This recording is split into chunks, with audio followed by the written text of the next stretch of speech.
I need a This one? motion to amend the agenda. So moved. I'll second. I have a first by Mr. Lawrence, a second by Mr. Guines. Carrie? To the consent agenda, we're substituting item 5O, resolution accepting the proposal of Frank Lombardi Benson and Timothy Lombardi Benson for the purchase of the Sweatman House. Adding 5X, resolution authorizing memorandum of understanding with Mobile Medic Ambulance, also known as AMR. And adding 5Y, resolution authorizing entry into ground lease between Biloxi and the Salvation Army for a portion of the Yankee Stadium. I move the agenda as amended. I'll second. All right, any discussion? Need a vote. All in favor? Opposed? All right, we have a 5-1 vote. Mr. Tisdale in opposition. Ms. Newman not present.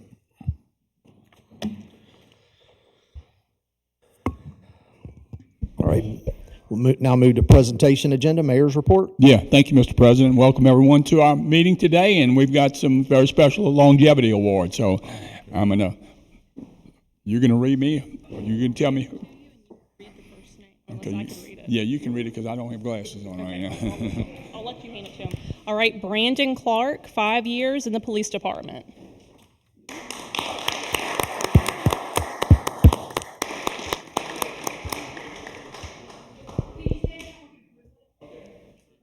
Okay. Weston Maley, 5 years in the police department.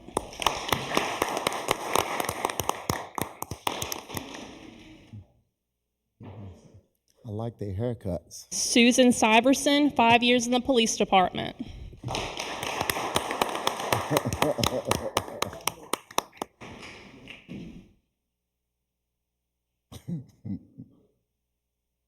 Ashley Coker, 10 years in the court division.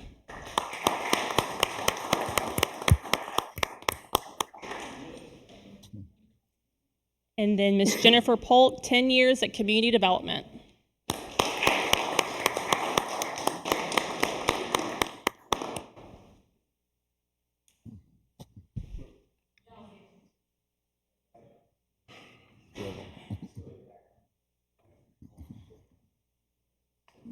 Left. What kind of federal requirement we're trying to satisfy?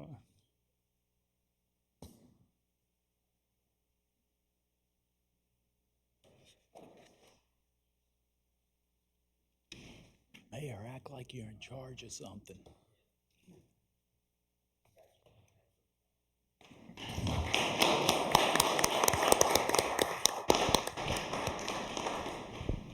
Thank you.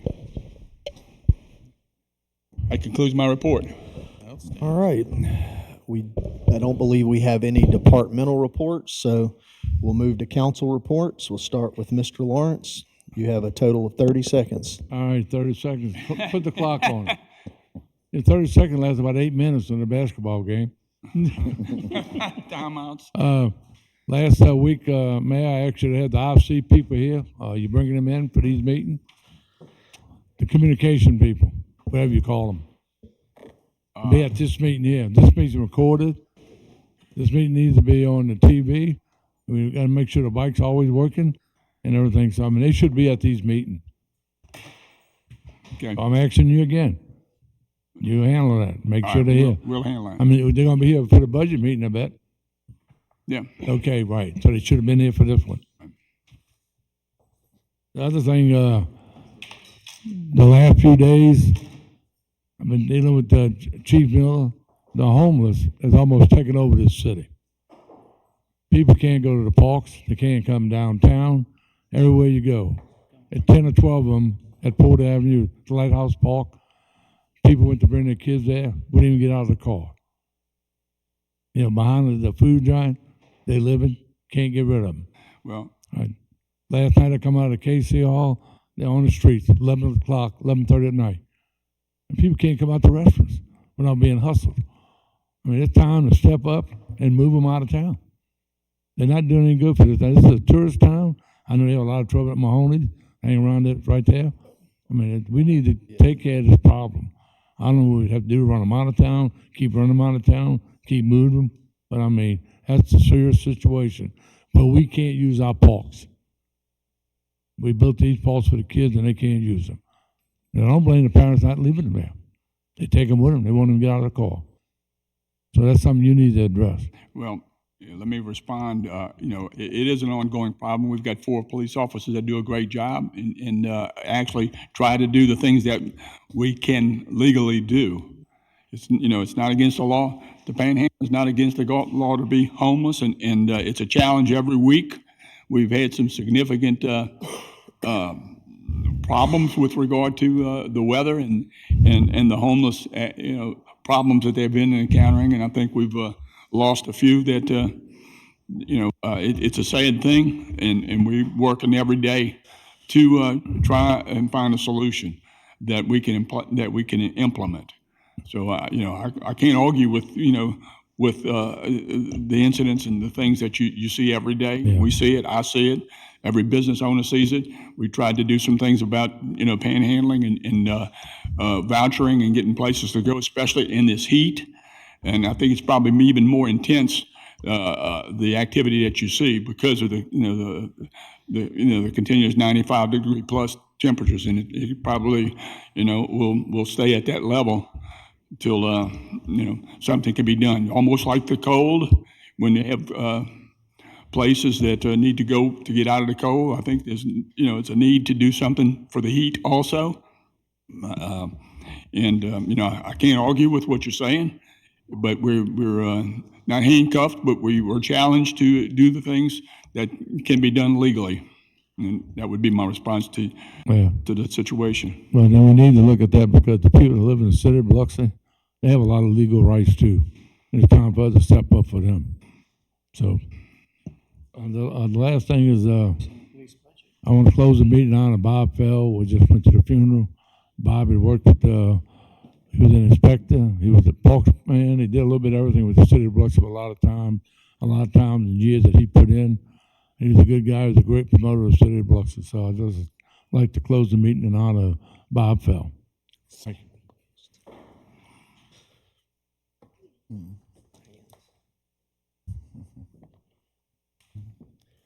Okay, I'll go ahead. Is that it, Mr. Lawrence? Yes, sir. All right. We'll now move to Mr. Gines. All right, just 2 things. Wanted to ask Ms. Christie, the Main Street crossing, where we stand on it? On schedule. Look like we're almost there. We are. The asphalt is done. Is this on? The asphalt's done. We just got to let it sit for about 2 weeks, and then the striping will be done, and then we can open it up. Okay, 2 weeks, great. Yep, that's the plan. Ribbon cutting? Absolutely. All right, thanks. And then the other one I have, this may be a administration of Cruiser Street. We grinded up Cruiser Street over by Mayor Mahoney's, and I think we need a little pavement on it. Is there a time frame, or I was asked about that? Open bids on our new, we had issues with our original asphalt contractor, and we had to cancel that contract, and we had to go out to bid. We received bids on that on the 26th, I think, of this month, whatever that Wednesday is that week. And so that's first on the list as soon as we can get those bids open and that contract executed. Okay, thank you. That concludes my report. Thank you, Ms. Newman.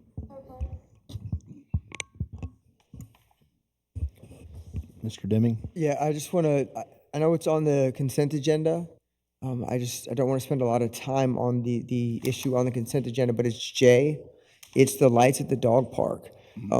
I'm concerned that we're moving forward with the lights in the dog park, that people are going to think that we are putting dogs before children because we haven't publicly expressed a plan to handle the lighting at the Pops Ferry facilities. Can you just express what we plan to do?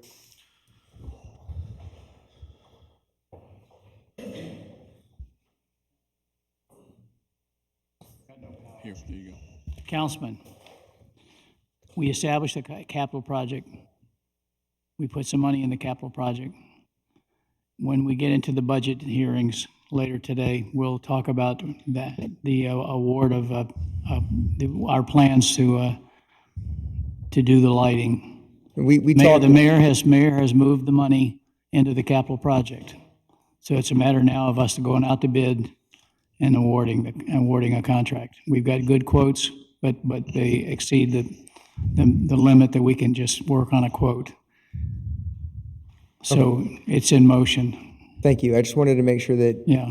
everyone knows that we're not neglecting our duties. Remind me if I forget to call that out in the budget hearings later on. I will. Thank you, Mr. Leonard. Thank you, Mayor.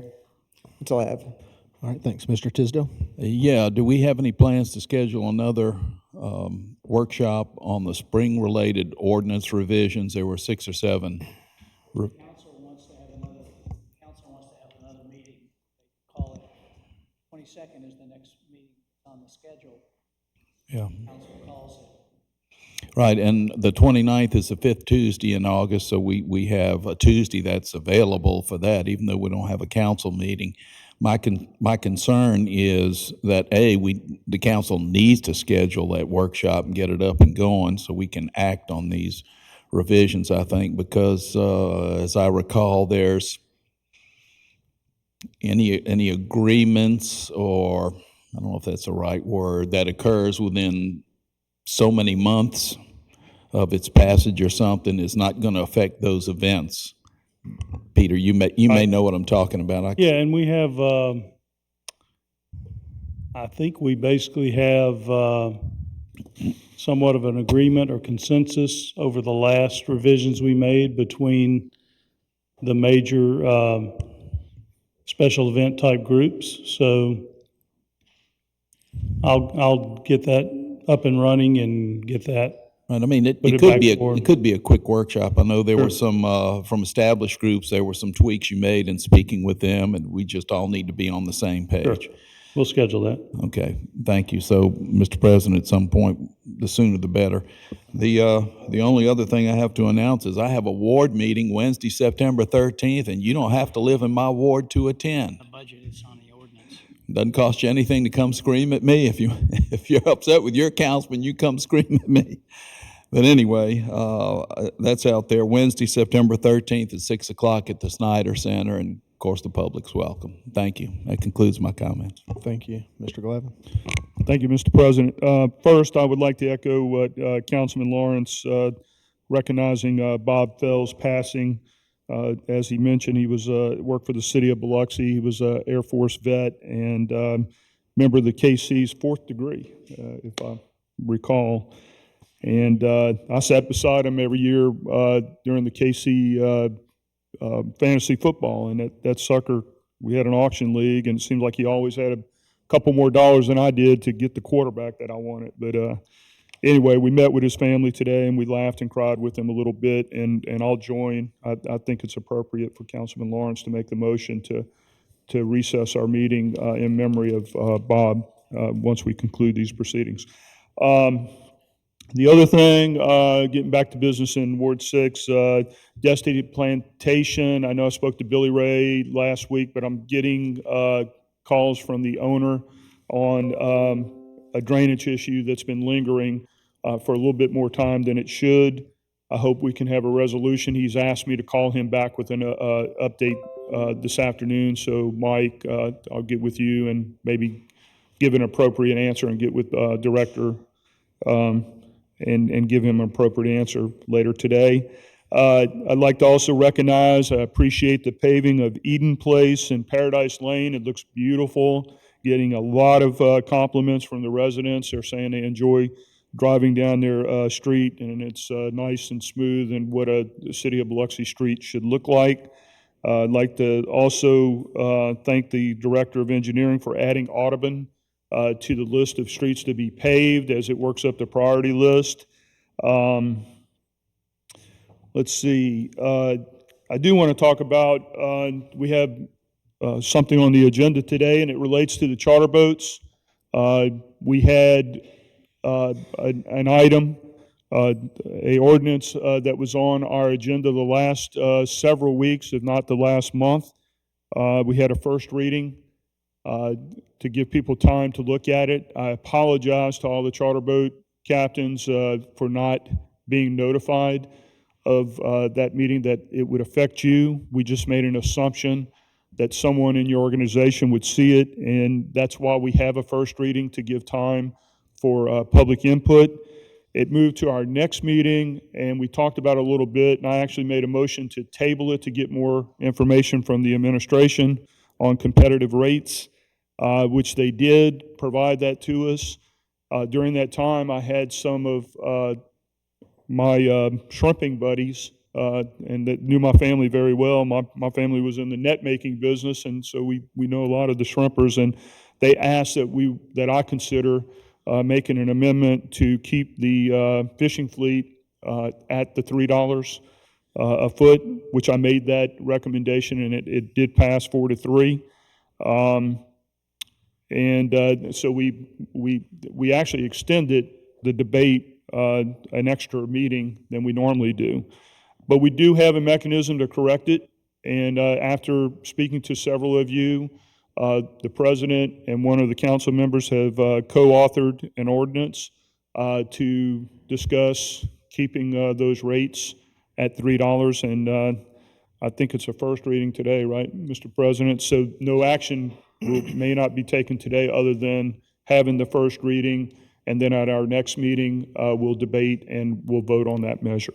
But I did want to get that out there, and we appreciate and we love y'all very much, and we recognize what y'all do for tourism and what y'all do for the economy in Biloxi, and your voices are not going to go unnoticed, and hopefully we can have some future dialogue to talk about the amenities and upgrades and improvements that you need in your marina and your and the docks that make your work and your job easier. And with that, that concludes my report. Thank you. I have just a couple of things. I'd like to recognize our Public Works Department. I know that we're shorthanded, but they've been mowing a lot of grass in Ward 7 lately, and it looks a lot better. Appreciate that. Christie, on Wash Fayard, did we ever get anything squared away on that bridge? I know that we don't have a paving contractor in place, but getting it to where it's not tearing people's cars up. They're supposed to come out and take a look at it and get us a quote. We haven't received the quote from them yet, from a small contractor that does little patchwork. Okay. So I will touch Is base. there something that our Public Works can do, or someone in-house can do, just to, even if we have to go out there a couple of times a week? I mean, this messing people's cars up. We asked, I think Robert talked to Public Works, to Cleo, and asked him to go put some rock in it, and I'll double check. I think that was that Monday or Friday that we talked? Anyway, I don't remember. My days are all, yeah. I'll send him a text message right now and get him to follow up. Yeah, with just Public Works on it. even if we have to just keep filling it in until that contractor gets in place, it's pretty bad. So people are complaining, and that's all I have on that. Then the water sewer projects, I know that we have both of those are coming to a close. I just ask that whenever we accept this from the contractor, that we go out and make sure that they've taken care of the properties that they've messed up in the process. In the past, we've had to go back and it been on the city later on because the contractor didn't put the properties back like they were prior to the deal. And I called Christie on a couple of these this morning. But if we can just make sure that the contractor does everything they're supposed to do before we write on that, as far as filling in the ruts and the holes and putting grass where it's supposed to go and all those things. We have the one on Shriners and then the one on Lorraine Road. Those two. And then Peter and Sherry, if I could talk to y'all after the meeting today, and that's all I have. With that, we'll now move to our policy agenda. I'm sorry, I'm going to skip the citizen comments. No. We'll now move to citizen comments. We have a total allotted time of 45 minutes. Each resident gets 3 minutes to speak. When you come forward, if you will, please sign in on the paper at the desk and state your name and address prior to speaking. I'm going to start on my left side, your right side. If anyone on my left side, your right side would like to speak, please come forward. We'll start on the left side. Over here. Other left. Yeah. No one on my left. Okay, we'll go to my right side, your left side. All right, come forward, Mr. Delahuse. We'll get everyone, I promise.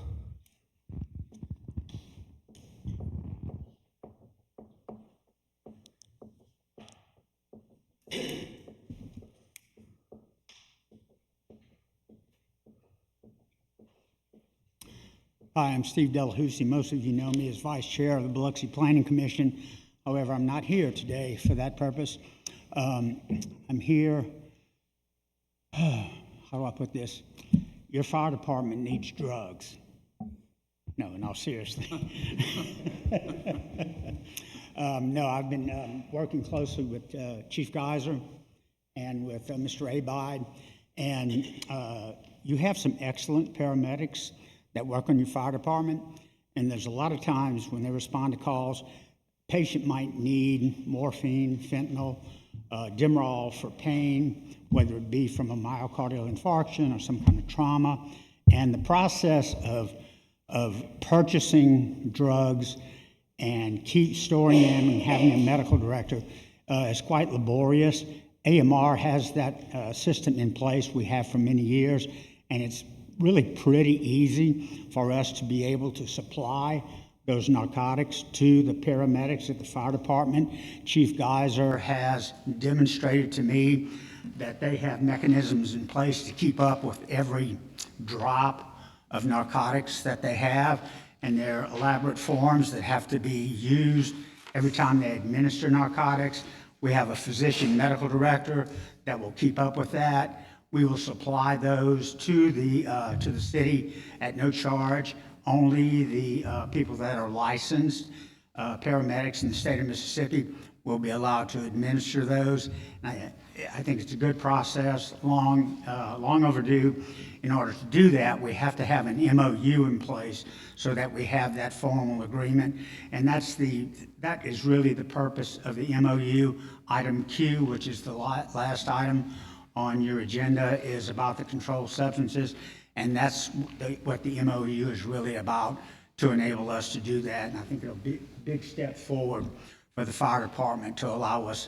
We're all part of a EMS system, first responders, whether it be police, fire, ambulance, and they have the people that have the qualifications and techniques to do it. And so we're simply providing a mechanism to allow them to have those controlled substances.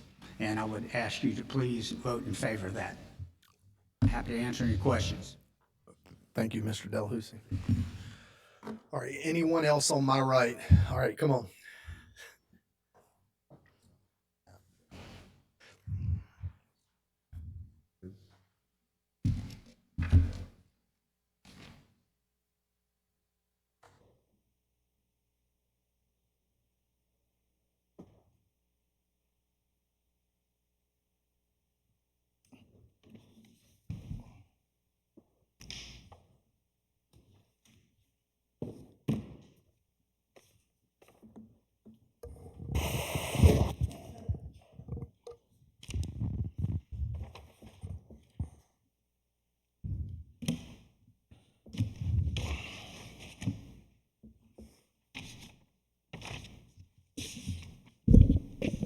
Good afternoon, council members and mayor.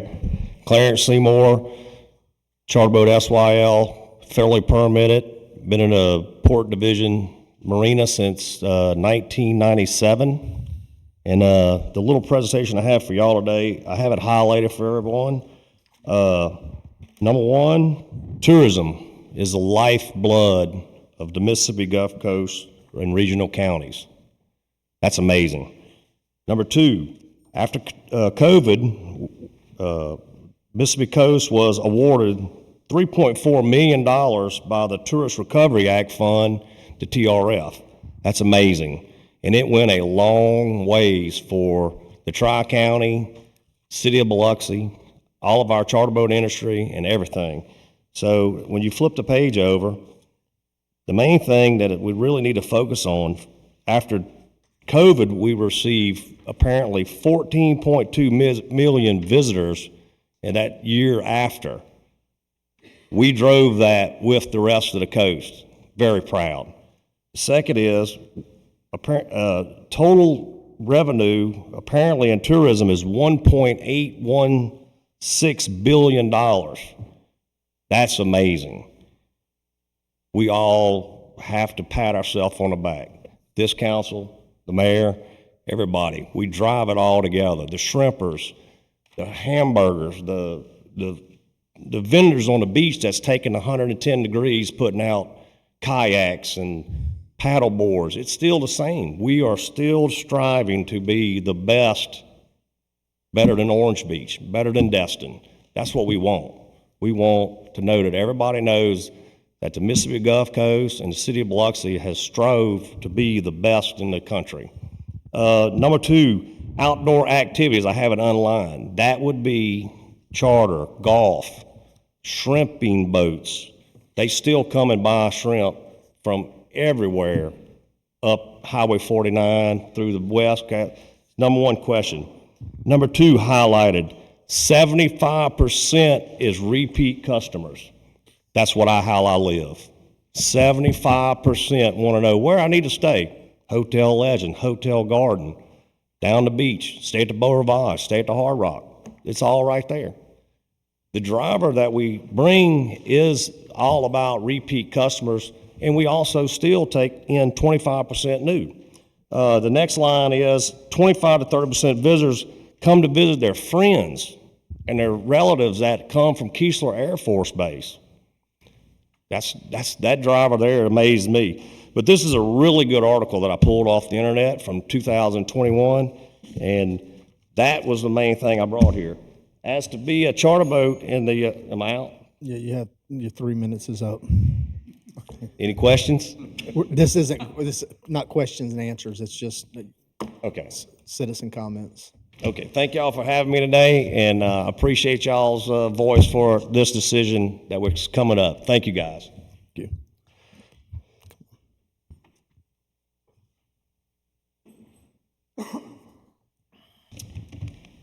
I'll write down my name at the end. First, I'd like to say thank you, council and mayor, for allowing us to have public comment. For the record, my name is Farrah Downey, F as in Frank, A-R-R-A-H, last name Downey, D-O-W-N-E-Y. First and foremost, I come to you as a daughter of the Gulf Coast, who currently resides in Reno, Nevada, and I spend my life back to my community, making us proud out there. You just don't know it yet. I'm on the Silver State Fair Housing Council as a secretary. I was appointed by the mayor of Reno to a Blue Ribbon Committee regarding homelessness, and I have a program that I've developed that's in contract with the Reno Housing Authority directly regarding homelessness and eviction prevention. So if there's any time that I could be of service or my information that I could be an expert in that field to y'all, I would love to do that. Before I get to why I'm here, because I about have a minute and 50 seconds left, I would like to immortalize some of my family members that have lived, loved, stood by this coast, and passed here. So we'd like to start with Theron James Shoemaker, who goes by Jimmy, who's my Uncle Jimmy, Judith Ann Franklin, who was my Aunt Dee Dee, Alan Big Al Miller, who was my pap, Beta Elnora Ross, who I share that middle name, and she was my nan. And finally, Janice Gail Shoemaker Beckman, who I just lost on Saturday. And I take care of my family financially from where I can. But I'm here asking you as my family that just doesn't know me yet. I need some sort of resource to help cremate my mother. Her husband is a disabled veteran who has a 34-year-old disabled special needs son who lives at home, and they live on a very humble income. And I've paid quite a bit, but I need help to help them in my mother's final expenses. And I've reached out, and I've looked on the internet to see what kind of resources are here. And if I know anything, with the mayor of Reno being my best friend, I know that it's to reach out to y'all, that you know if there's anything out there that you may be able to point me in the right direction. She is still currently at the hospital, and we need to have some sort of directive, and I just look to you for help. And I want to say thank you again. I offer my services as my expertise field. In the future, I will leave my information with the Madam Clerk, and if anybody could get a hold of me with anything, I'd really appreciate it. Thank you so much. Thank you.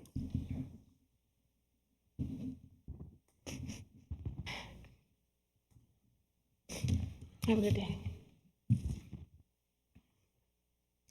All right. Is there anyone else in the room that would like to speak for citizens' comments? Anyone else for citizens' comments? If not, citizens' comments are closed. We'll now move to the policy agenda. Ordinance to amend the Biloxi Land Development Ordinance pertaining to the annual application fee for short-term rental. Have a motion? So moved. Have a first by Mr. Tisdale, second, anyone? I'll make the second. It's first reading. We'll now move to item B. Ordinance amending section 105212 relating to the berthing rates charged by the city of Biloxi for small craft harbor and Point Cadet Marina pertaining to the rates charged for charter boats. So I'll moved. move, I'll I got it. second. Okay. I have a first by Mr. Guines, a second by Mr. Glavin. It's also a first reading.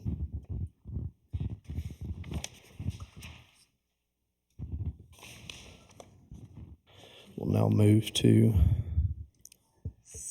item C. Resolution granting minor subdivision final plat approval for 0 Washville Yard Road. All right, Jerry, this is just splitting a piece of property, correct? Need to move it. Okay, I'll make that motion. Second. All right, any discussion? All right, all in favor? 7-0. Resolution granting minor subdivision final plat approval for 2068 Beach Boulevard. I'll second. I'll second. First by Ms. Newman, second by Mr. Guines. Any discussion?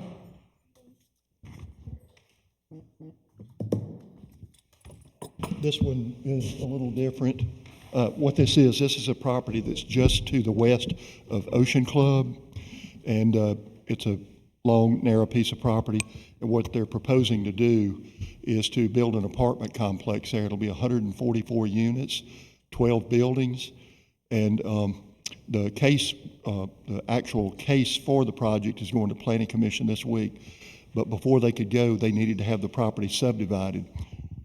If you'll look at the packet, you'll see that the very front part, they're cutting off a 29,000 square foot piece on the front.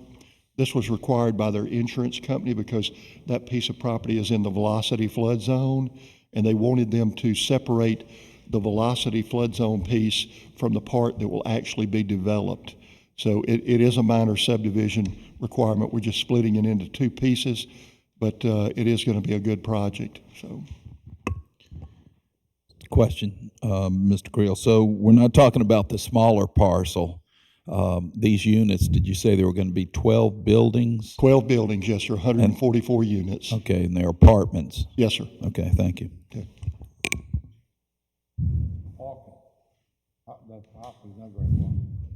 I can't hear you, Mr. Lawrence. It's not very wide. How long? You hit. It's not very wide, the property. How deep, how far does it go back all the way to the railroad track? Yes, sir. Well, there's some single-family lots back there at the very north end of this property, but it goes all the way back to the same distance that the Ocean Club property goes back. So it is a very deep piece of property. Well, can it handle, say, 288 cars if you got 144 units? Yes, sir. It went through DRC for this, for the number of units, and once they get through the process of going to the Planning Commission, coming to the City Council for the PDC that they're doing, then they will go back to the DRC again for drainage and parking and all those kind of things. Are they building them But their up? preliminary drawing does show that they have adequate parking. I said, are they elevating them? Are they going to park underneath or they? No, sir, they'll be parking in the parking lot of lot cars around to the park. units. Yes, sir. Mhm. How big's the right of way coming in and out going to be? You coming back on Highway 90, you're going somewhere else? No, they actually have, they'll have an entrance coming in on the west side of this property that we're talking about, but they also have a cross-access agreement with the property next door where the villas at Ocean Club are located. So they can come out directly onto Highway 90, or they can go over onto that property and come out. All right, thank you. Anything else? Any other questions? If not, we'll call for the question. All in favor? 7-0. All right. We'll now move to the consent agenda. Do I have a motion? Have a first by Mr. Lawrence, second by Mr. Guines. Mr. Lawrence? Mr. Delahousie, which one of these you talking about? Mr. Delahousie? Is that, It's item X, I believe, George. is it F? I believe it's item X. It's an addition. It's an addition, was just added today, I believe.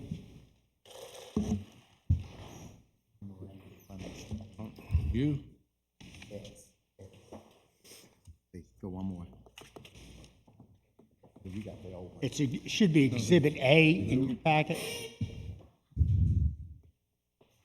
You talking about, are you dealing with class 2 narcotics? Yes, it'll be, Okay, so who takes those in? pardon me? I mean, who takes them in? You had a pharmacist, a doctor? I mean, class 2, you have to They're go. delivered directly to AMR. We have a medical control physician who has to sign for those.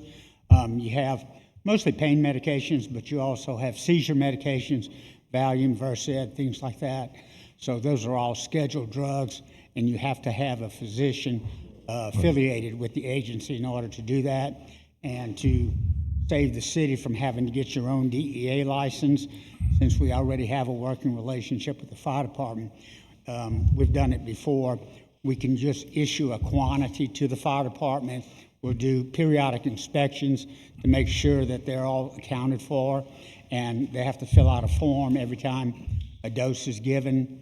And for over the years, we've never lost any of the medications. And I feel very comfortable after meeting with their paramedics and his leadership team that they're going to do the right thing and make sure that they're protected properly. So your doctor orders the class 2s? Yes, they have to call in to Medical Control Hospital and to get a physician to order the medication, usually by cell phone or by radio, to the hospital, and the doctor orders the medication, and then the doctor has to sign that they did order the medication, and then the medic has to prove that it was administered. If they don't give the whole dose, it has to be wasted. There has to be a witness that sees them wasted, and all of that has to be documented. Yeah, that's heavily controlled. Yeah, Big time. It's really heavily controlled, and again, I'm confident the fire department has the resources to do that. All right, thank you.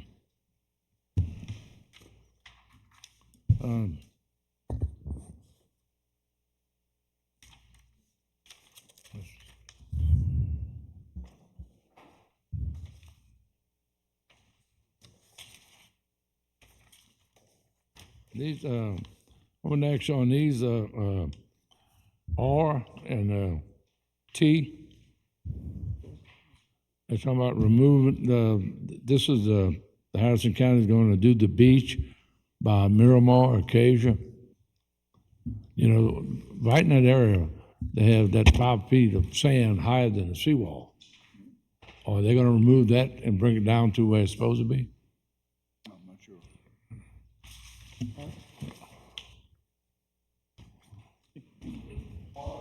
R. T. T we've got covered. You said R originally. I'll do R. Say again? No, 5R, Councilman? Or 5T? What number is it? R is one of them. I'll take R right now. That's Okay. Nikkei's brothers. Yes, We'll sir. do that one first. All right, yes, sir. All right. Are they doing, I know there's a lot of people complaining, they're not finishing up things, they're not fixing the property the way it's supposed to be when they leave. Where are we at with that? Because I know you've been out a bunch of times with him and you've been meeting with the mayor trying to get that straight. Chair, the results of the cases. Yes, sir. We've been meeting with the mayor and James Nikkei of Nikkei's Brothers Construction Company every Friday here at City Hall. One of the big focus that the mayor has right now is to get all the properties east of Oak Street and the roads ready for final surface asphalt, the last 2 inches. In fact, I met with property owner yesterday over on Howard and Pine Street.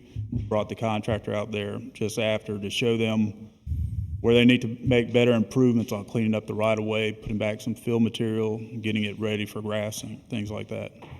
I know that 385 Pearl, you've been there several times. Would y'all decide on that?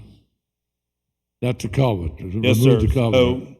So we brought that up during the meeting with the mayor, and the The contractor's aware he has to do it, and he asked for the owner to sign a right of entry agreement. So I sent it off to Arthur and asked him to sign it, have it notarized, and send it back to me.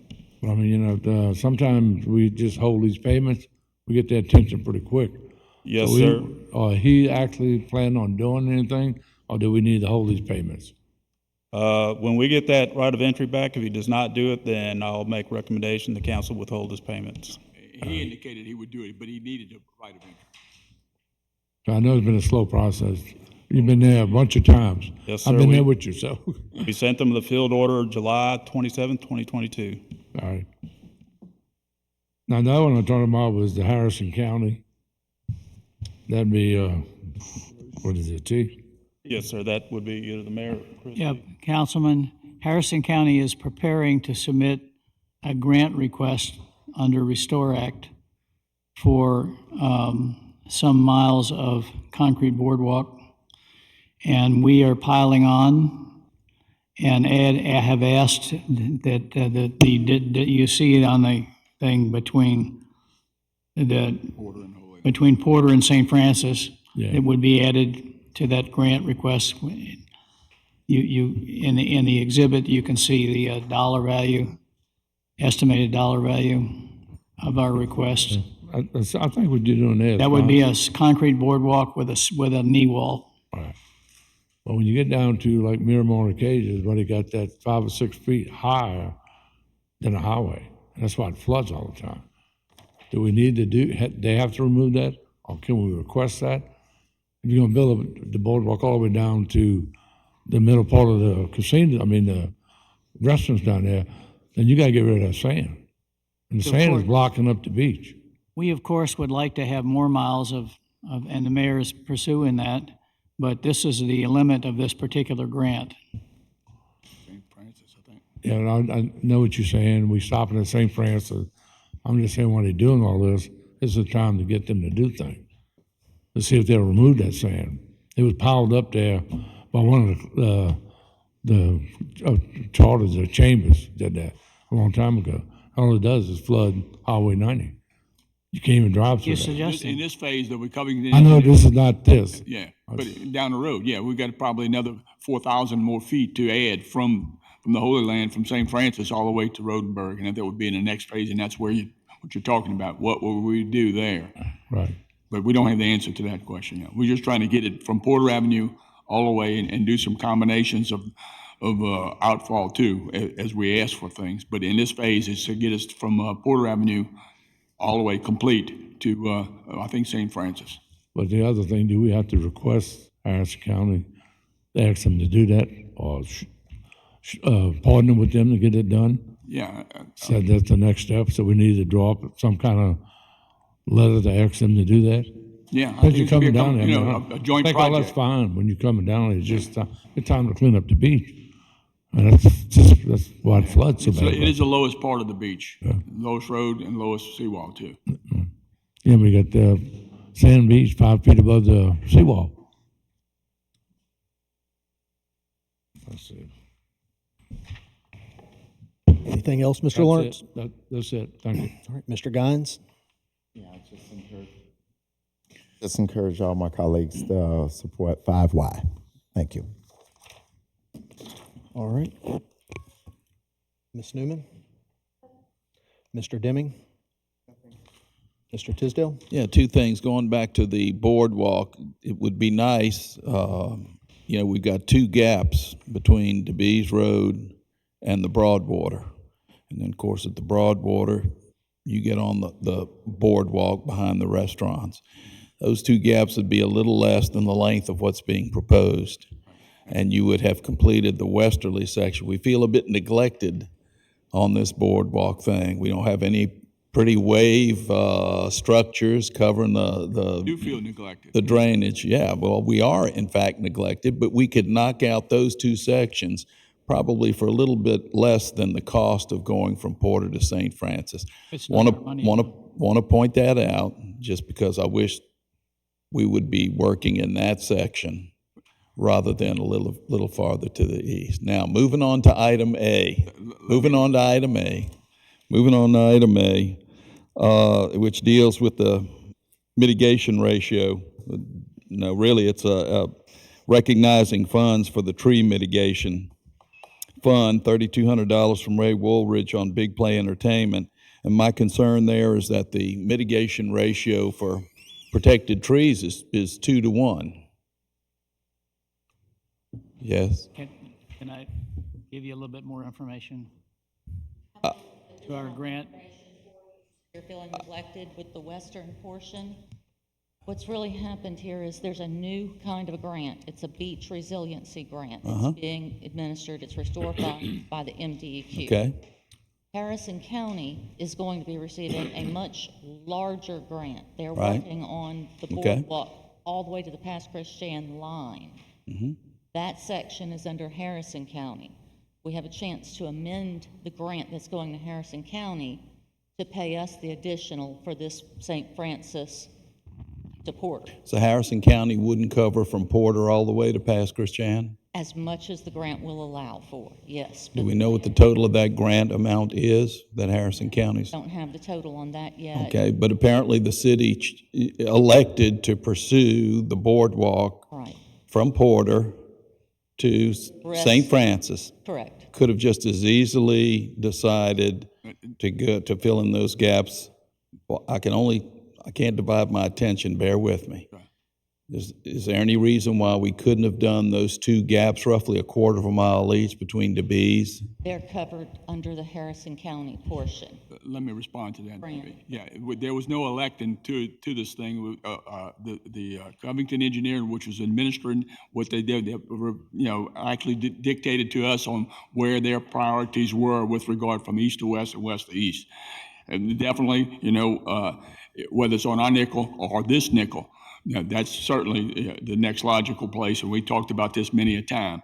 But again, it's about $1 million a mile, and again, this grant was sort of, do we want it or not? And we had no options on where we need to do this. Right.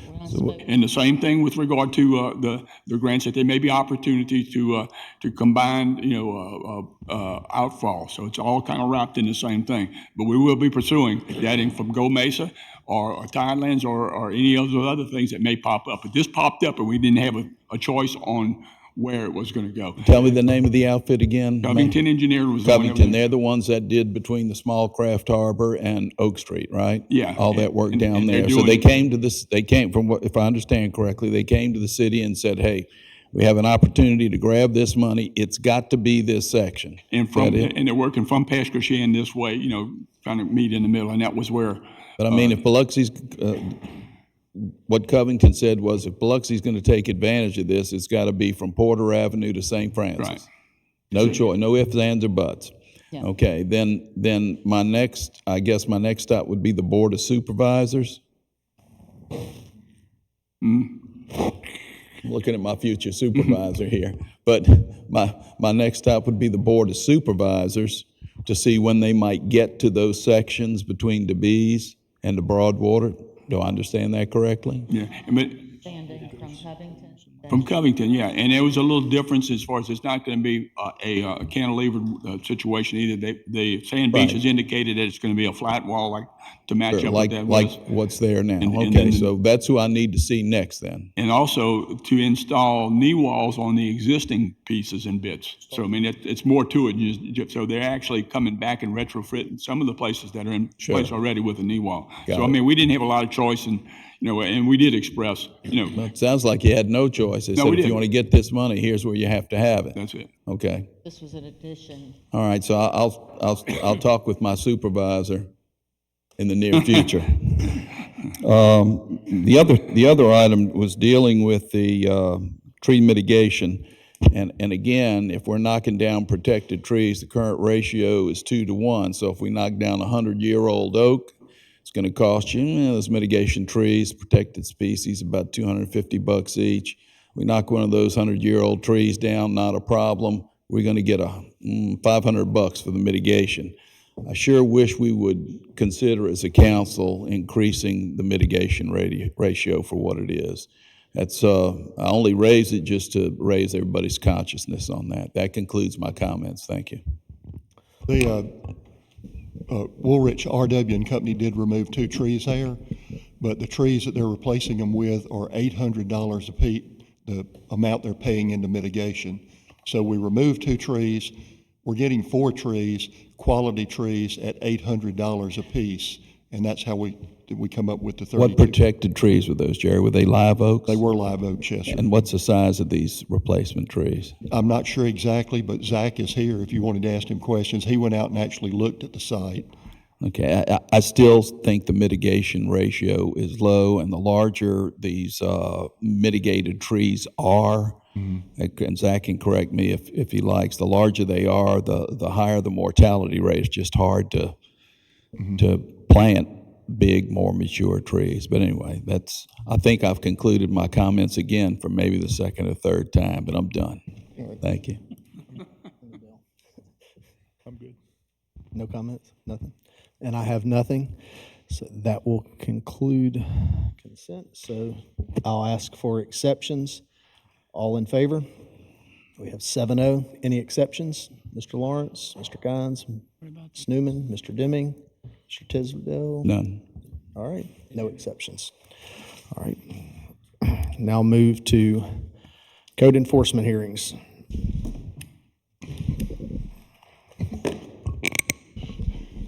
The first item on the agenda, item A, Christopher and Alexandra Amon, 0 Wetzel Drive. That case has been resolved. Item B, Robin M. Bond, 12686 Lorraine Road. This property is still in violation.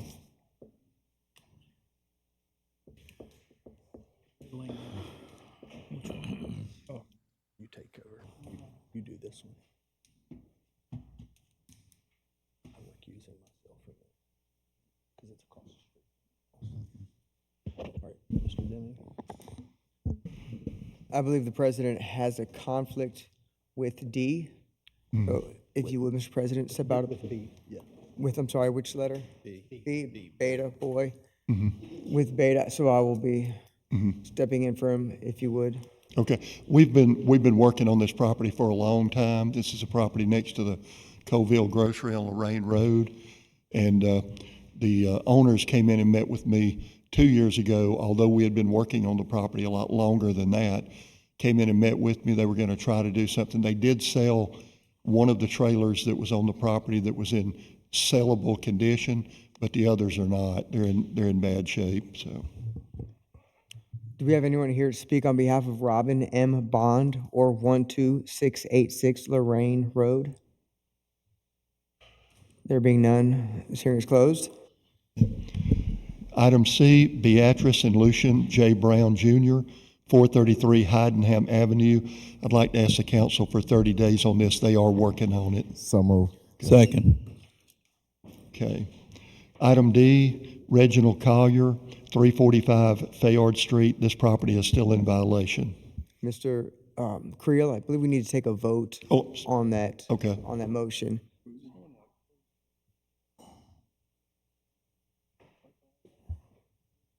Which, are we talking about C, Patrice and Lucian? I moved it, I thought. You did move it. C has been cut, but they weren't finished second. with it. It was moved and seconded for 30 they got days. most We of it. didn't take a vote on it. Oh, okay. Okay. So we take a vote on it, and if it's cut, you can confirm that and remove it from the next meeting. If we give the 30-day motion, Yes. has it been confirmed?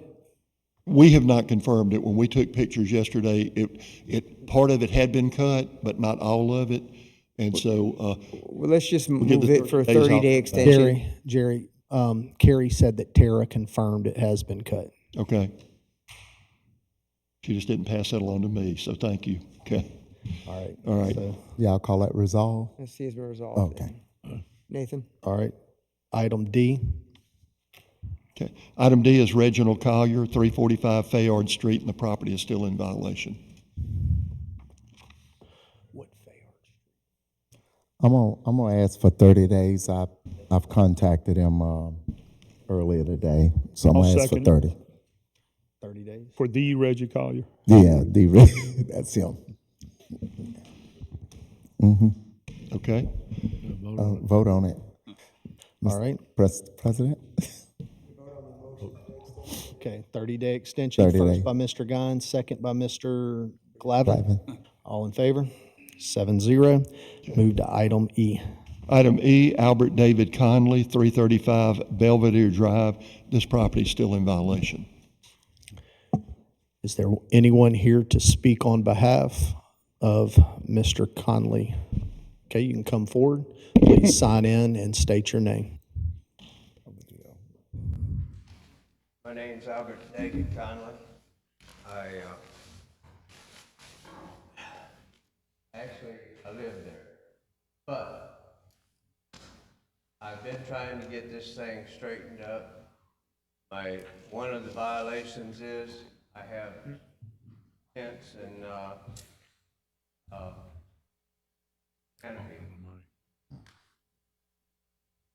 I'm a retired Air Force, 77 years old. I've retired from the Air Force, retired from the shipyard. I'm on a fixed income.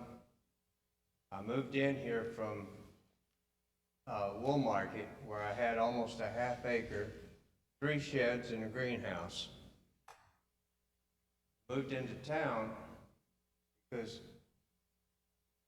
well, to help my sister, because my wife had passed away, and my sister who bought the got throat cancer. She passed away. She willed it. My other sister, who's a retired housewife making $800 a month, she couldn't afford to pay it. I did get a loan for it. Bought it. 18, 19, and I've got 60 years of tools, equipment, supplies that I've used and worked. I'm a freelance carpenter. I work on furniture, refinishing and stuff like this. I'm also a retired electrician. Got tools and everything else. The big write-up being tents, I can't afford to pay for storage. I've got one storage unit already, and I had bankruptcy trying to help my sister, who I spent too much money trying to get her web pages so she could make a living if something happened to me. The tents don't show good. This is a picture of my workshop area, and going back into in the back. I've maintained these tents for 5 years, and nobody said a thing. They're anchored on all 4 corners, and sometimes in the center. Each one of them has 2 legs in between the corners, and there's some anchors in there. But I work outside all day long. I have 1 shade tree. It covers the middle of my yard, and I've got machinery which don't show up in there.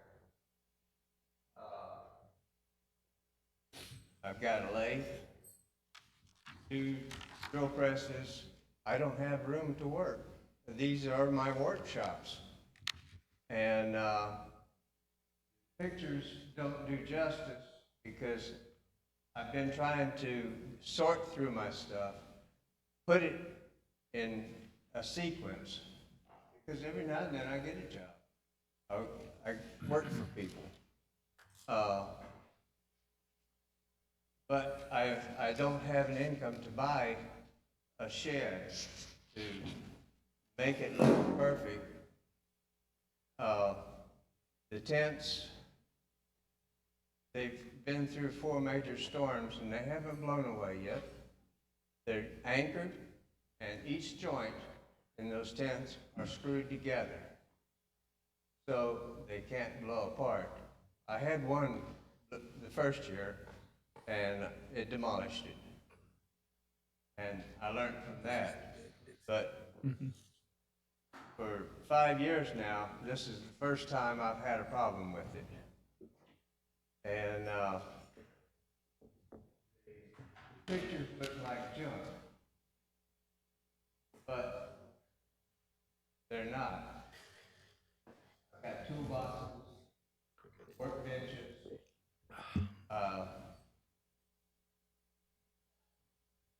I'm working at it, make it better. But right now, I can't do anything except try to straighten it up more. Jerry, Um, how has he been getting by having the tents for 5 years?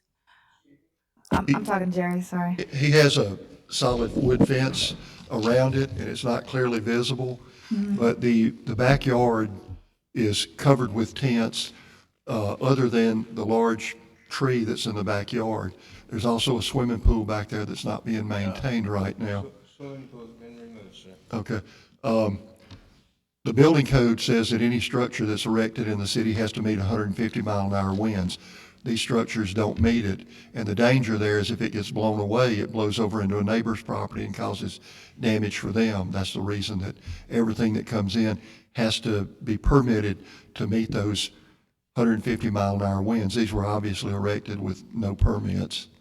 Oh, yes, sir. Yeah, so, I didn't have a permit. okay. I didn't intend for them to be permanent, but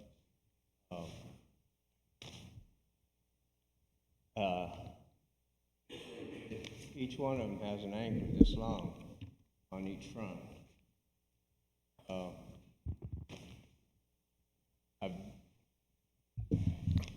I do have 3 tents and an awning. I work outside all day long. I don't have any shade other than shade tree and nothing to protect my equipment. So he's got a wooden fence around it, so nothing's blowing out of it? Well, there's a solid fence around it that goes around the back of the property. So from a visibility standpoint, you can't really see what's over in there. But this obviously came in as a neighborhood complaint. And when our people went out to investigate, Mr. Conley did allow them to go in and look to see what all he had back there. You know, but from our standpoint, it either meets code or it doesn't meet code. And in this case, these structures don't meet the building code. But they've been through 4 major storms. They're still standing. So you say we have to get rid of the tents? Well, the tents, and then it was also written up for trash and debris there too. I don't want to sound heartless here. I mean, but you know, it's our job is to make sure that it's code compliant, and it's just not. So. Well, I was wrote up for for weeds taller than 12 inches. Weeds that were taller than 12 inches was And then we can lilies. extend it if he's making progress, but if you give him 6 Month months, you before. won't do anything for 5. Looked a lot different. Those are my weeds. Thank you, Coffee. Thank you. Come over here, let me look at it. Those are my weeds. See, Okay. months before, that's how they look. The month before. The stalks are still blooming, not blooming, but producing bulbs. For the next year. Yeah, I can tell you, we would not have written those up as weeds. So, yeah. Okay. The tents against code. Discharge Sir, you have electric in there as well? And you have electric going on in the tent? I do have a light in there. It's not an extension cord. But when I'm working out there, I work day and night. And it's LED, my LED. And not a permanent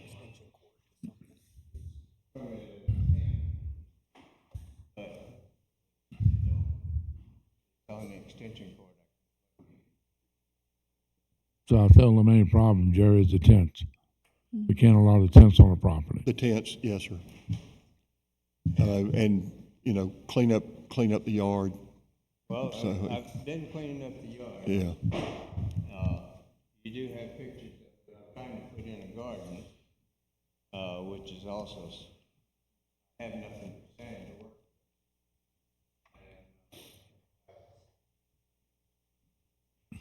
The front of the house looks like I'm got 4 wheelbarrows, and I've got plastic wheelbarrows that I have little trees in, lime tree, blueberry bushes, and 2. The other one is just, I have a bucket, which I wrote up, because it's sitting out front, and it was wrote up because it's mosquitoes in there.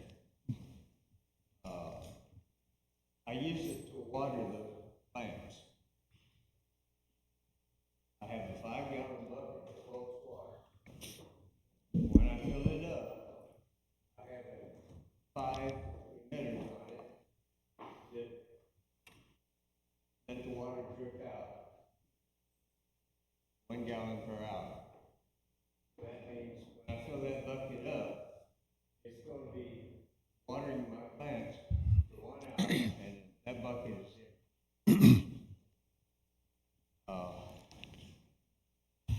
We here to help you, but our problem is the tent. You have to get rid of the tent. All the other stuff you tend to, man, you can clean up the debris, stuff like that. That's not that big of a problem. But you can't have the tents is the biggest problem.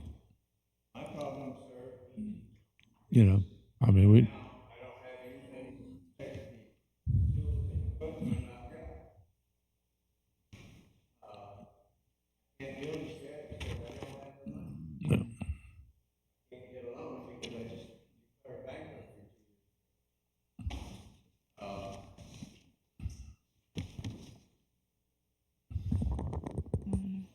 Can we put this under so, review? do you got any suggestions, Jerry, what we can do here? Can we put,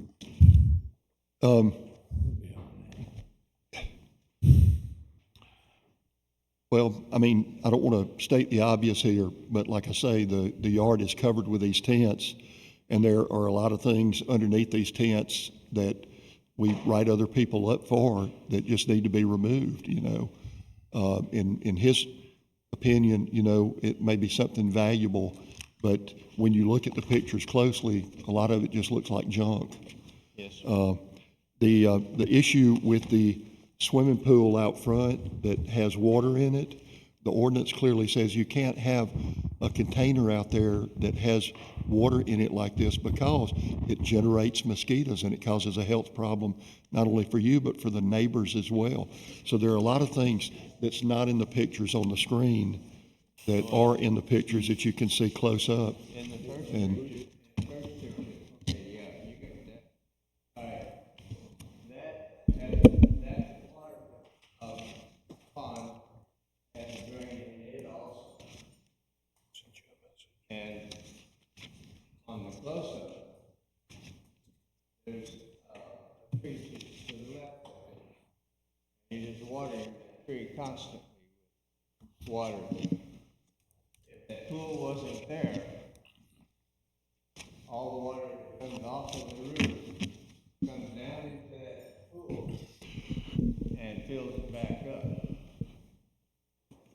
if the council would like to give him 30 days for us to work I with. would like to him, try do actually that. ask for 90 days. Okay. You're gonna have to figure something out to put your things. You got 90 days to figure it out. Okay. Unfortunately, we do have sympathy for you, but it's against the code. It could affect other people in the neighborhood, and yeah. So we'll work with you as best as we can. You got 90 days, okay? Councilwoman, I just want to be clear what you're saying. So you've given him 90 days to remove the tents, find an alternative, plus any of this water, standing water has to adhere Anything else that with our the code code. enforcement has addressed to you? You got 90 days. I would ask that the water be removed immediately. I think he said he did remove the pool, correct? There was a pool in the back, a larger pool in the back. Mhm. I was trying to patch it so I could, but I didn't remove it. Yeah. And, this little pond, the water that comes off my roof, would make a hole right in my garden. Right now, I'm tapping into it with emitter lines. Can't do that. You can. Plants around there, so it serves two purposes. I don't have to buy water, and I can water my plants. And it drains out. It is standing. I could put a fountain in there so the mosquitoes will be. But the tree right in front of it, bottom of the Okay. is being watered by that pool right now. We have no objection to 90 days. So we have a motion for 90 days to remove the tents and everything else to be corrected immediately. We'll work with you. We don't want to put your equipment out in the weather, but our code does state that tents aren't allowed. If we allow them for you, we have to allow them for everyone else. So we have a motion. Do I have a second? Second. Right, we have a first by Ms. Newman, second by Mr. Lawrence. All in favor? 7-0. Thank you. Okay. All right, next item. Item F, Interest Group LLC, 199 Clower Street. That case has been resolved. Item G, Tonya and Kenneth Maddox, 328 Park Drive. That case has been resolved. Item H, Jenny Meadows, 435 Cavett Street. This property is still in violation. Is there anyone here to speak on behalf or against Jenny Meadows, 435 Calvett Street? All right, if not, this case is closed. Next item. Item I, Juliet Francesca Milan, 1614 Gordon Avenue. We'd like to ask for 30 days on that property, please. So moved. Second. Okay. I have a first by Mr. Lawrence, second by Mr. Gines for 30-day extension. All in favor? Okay. 7-0. Okay. Next item. Item J, William E. Parker Senior Estate, 487 Division Street. That case has been resolved. Item K, Jonathan Brent Peritich, 441 Alicia Drive. That case has been resolved. Item L, Adrian Wheel, 1759 Garden Park. This property is still in violation. Is there anyone here to speak on behalf or against Adrian Will, 1759 Garden Park? Mr. Creel, where is Garden Park located? It's roughly? off of Rodenberg, I believe. It's I got it. Thank you. the council previously approved the property next door. It has a very big homeless camp in it, and we're getting bids on that right now, and this is the property right beside it, so. Thank you. All right. There's no one here to speak on behalf or against. This case is closed. Next item. Item M, Van Nock Tran et al., 420 Division Street. That case has been resolved. Item N, Cassandra G. Hicks, 11965 Sandbar Lane. This property is still in violation. All right, what were the violations on that, Jerry? This building is in really bad shape. Is this the old the bar on the river? Daffy's on the river? Okay. And they did do some cleaning up around it, but the building is It's the one that has, the water keeps coming up into it, and they've done nothing to the, okay. That's all right. correct. Anyone here to speak on behalf or against Cassandra Hicks, 11965 Sandbar Lane? If not, this case is closed. We'll now move to the routine agenda. Motion? So moved. Second. I have a first by Mr. Lawrence, second by Mr. Gines. Discussion? Well, come with the big numbers now.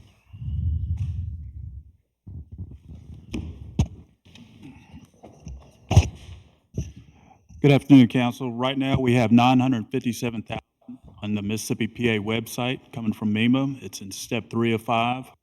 We're waiting on the governor's authorized representative to approve it, and that moves it obviously into step 4, and then it usually gets into our accounts 10 to 15 days after that. So we have requested MEMA to ask the guard to approve that payment. Do you have anything behind it? I'll know after this Thursday. We have our next conference call with MEMA and FEMA this Thursday. All right, thank you. Yes, sir. All right, any other discussion? I'll call for the question. All in favor? 7-0. Do I have a motion to adjourn? Make the motion that we adjourn in honor of Bob Fell, an ex-employee of the city of Biloxi. So Thank you. I'll make that motion. We all second. Second by everybody? Everybody. All right, all in favor? 7-0. We'll take a brief recess and come back in 5 to 10 minutes for budget.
All right, want to welcome everyone to a special meeting called by the City Council Tuesday, August 15th, pertaining to fiscal year 24 budget.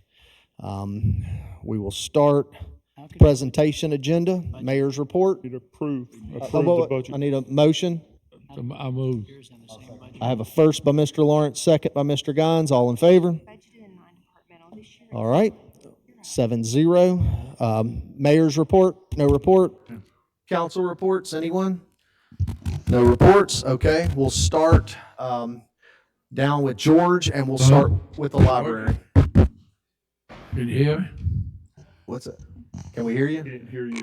Okay, we're going to start with you and we're going to start with the library if you want to come forward. Oh, I'm sorry, no council reports. We have public agenda, 45 minutes.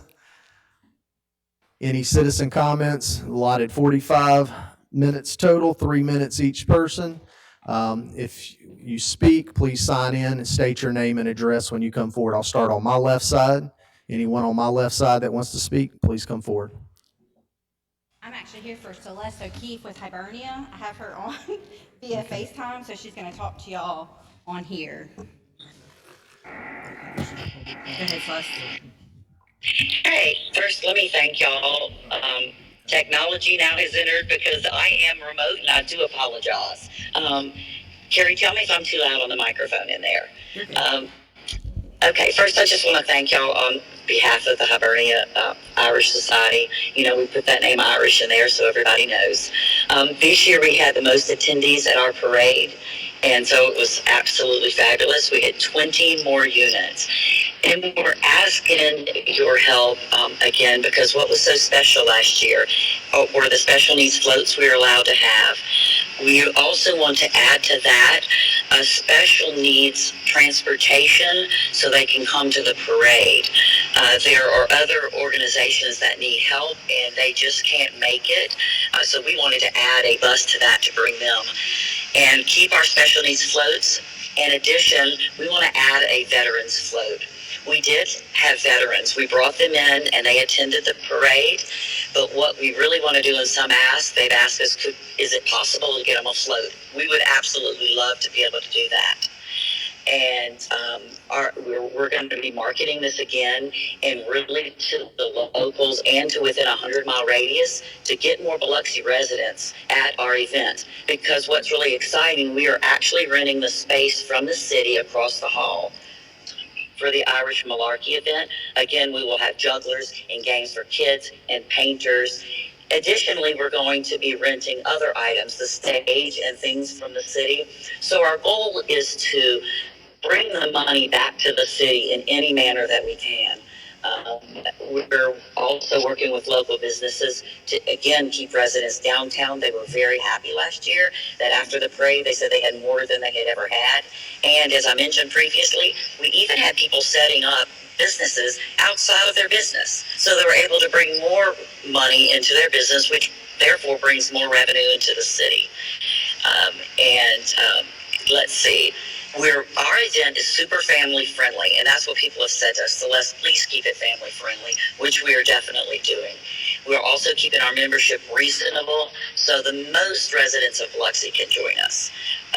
And that, I just want to say thank you. We really, really appreciate your support again, because our goal is if we get these more members in there, it grows our business, which allows this Hibernian to support themselves. We just need help now so we can keep it going. We don't want to step back.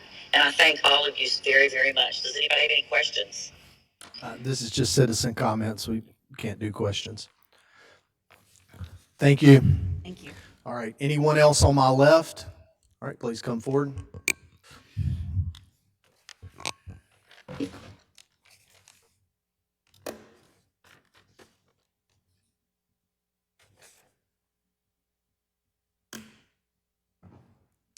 Good afternoon. I am Sean Green. I'm the Mobile Outreach Librarian with the Harrison County Library System, and I am a proud Biloxi resident. For the past year, I have had the honor of jumpstarting the library's mobile outreach program, or as you folks may know it, it's the Bookmobile.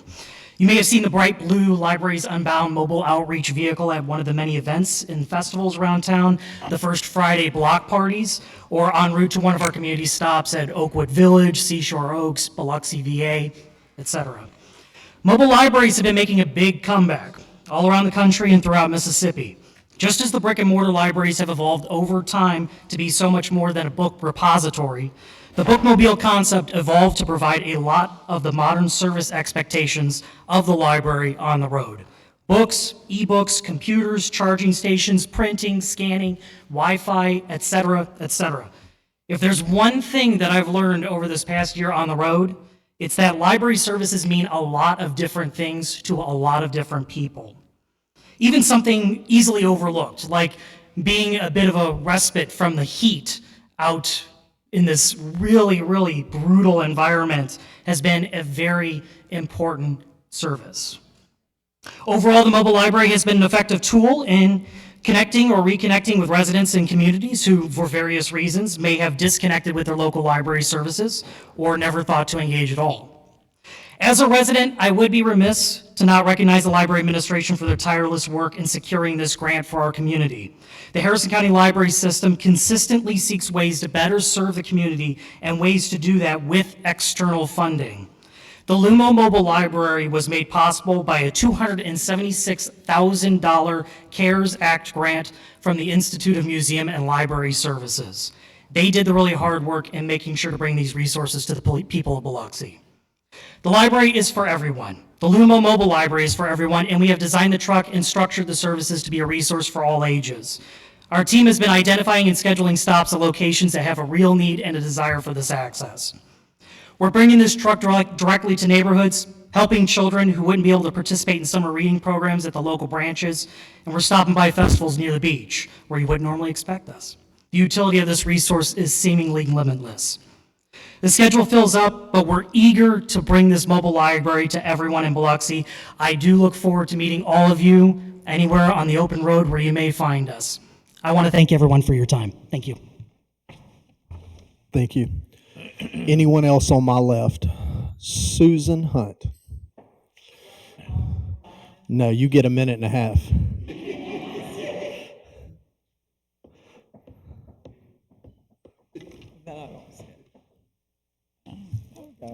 Hey, my name is Susan Hunt, and I just want to say thank you for each of you for all that you have done to help us with the Coastal Mississippi Mardi Gras Museum.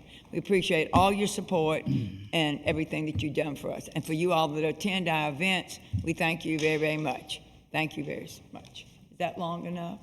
Perfect. Great. George needs to take some tips from you. George, you heard that. All right, anyone else on my left? Anyone else on my left? My right? Anyone on my right? Anyone in the back? Please come forward, sign in, and state your name, please.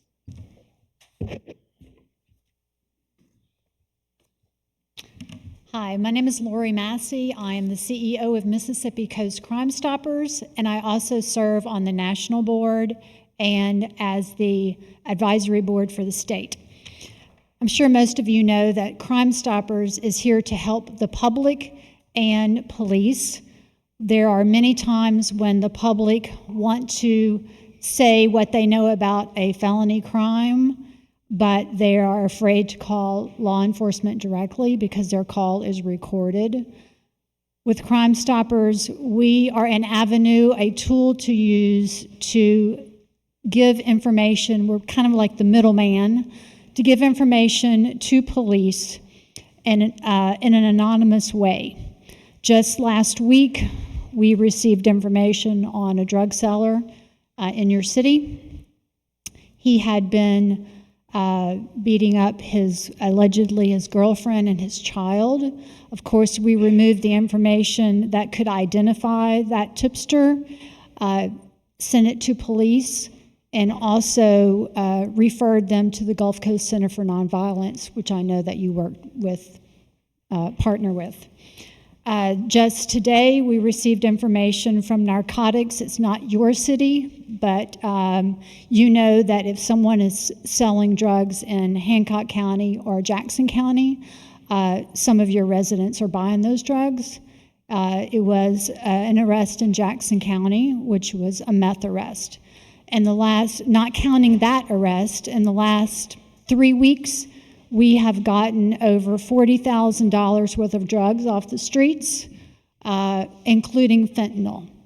So people are speaking up about drugs in their neighborhoods, calling Crime Stoppers, and also other violent crimes. We also help tie crimes together, and I'll give you an example. There was a stolen trailer that a white Ford truck was captured on camera. We put it out on social media. Harrison County Sheriff's Department asked us to put that out, and a Hancock County investigator saw it and called Harrison County and said, hey, we have the same truck stealing trailers where we are. So we are able, Crime Stoppers is able to tie crimes together that's happening up and down the coast. We cover 7 counties, and I'm here to ask for funding for Crime Stoppers. How we normally receive funding is assessments. Whenever a violator of a moving violation pays their ticket, $2 goes back to the state, and it trickles down to the Crime Stopper program. We get about $60,000 a year from that. So to run a successful Crime Stopper program, we need more than 60. Thank you very much. Good job. All right, anyone else in the room? Please come forward, state your name, and sign in. Hi, I'm Stacy Riley. I'm the CEO of the Gulf Coast Center for Nonviolence. Thank you for allowing me to be here to speak about our agency. I know we've been around for over 45 years to provide services to anyone who have been affected by domestic violence, sexual assault, human trafficking, and homicide. I know the city has been very supportive of our agency over the years, and all the great work that we have done for survivors, and we can't do what we do without you guys supporting us. I know last year and the last couple of years we've been coming to you about some other projects that we are trying to do as an agency to be able to expand what we do for victims in our area here, because shelter is only so much, and then you grow on that with counseling and case management and housing programs and everything else. So last year we opened our one-stop shop here in Biloxi, which is our walk-in center for individuals who have experienced any type of interpersonal violence to walk in the door and say, I need help. And that's our public spacing location. And it is also something that we are going to use as our Family Justice Center model that we have proposed to you guys in the past. It's going to be our coordinated community response team under a roof.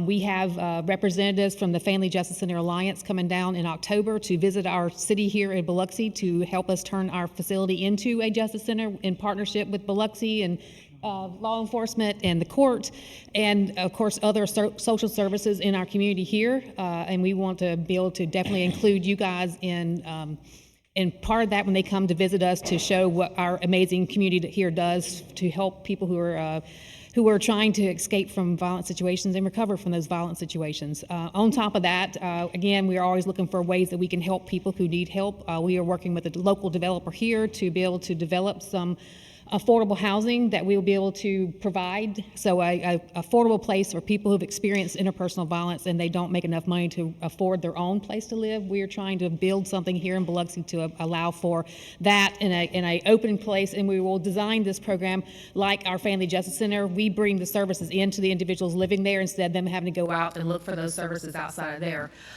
Anything we do for individuals in our community here has to be done in collaboration with the community, and definitely Biloxi. And just to know that the funding you guys have allowed for us over the last few years has been very beneficial to us in the services and the programs we are running here in Biloxi to serve the people that live here. Just to give you a little bit of detail about domestic violence.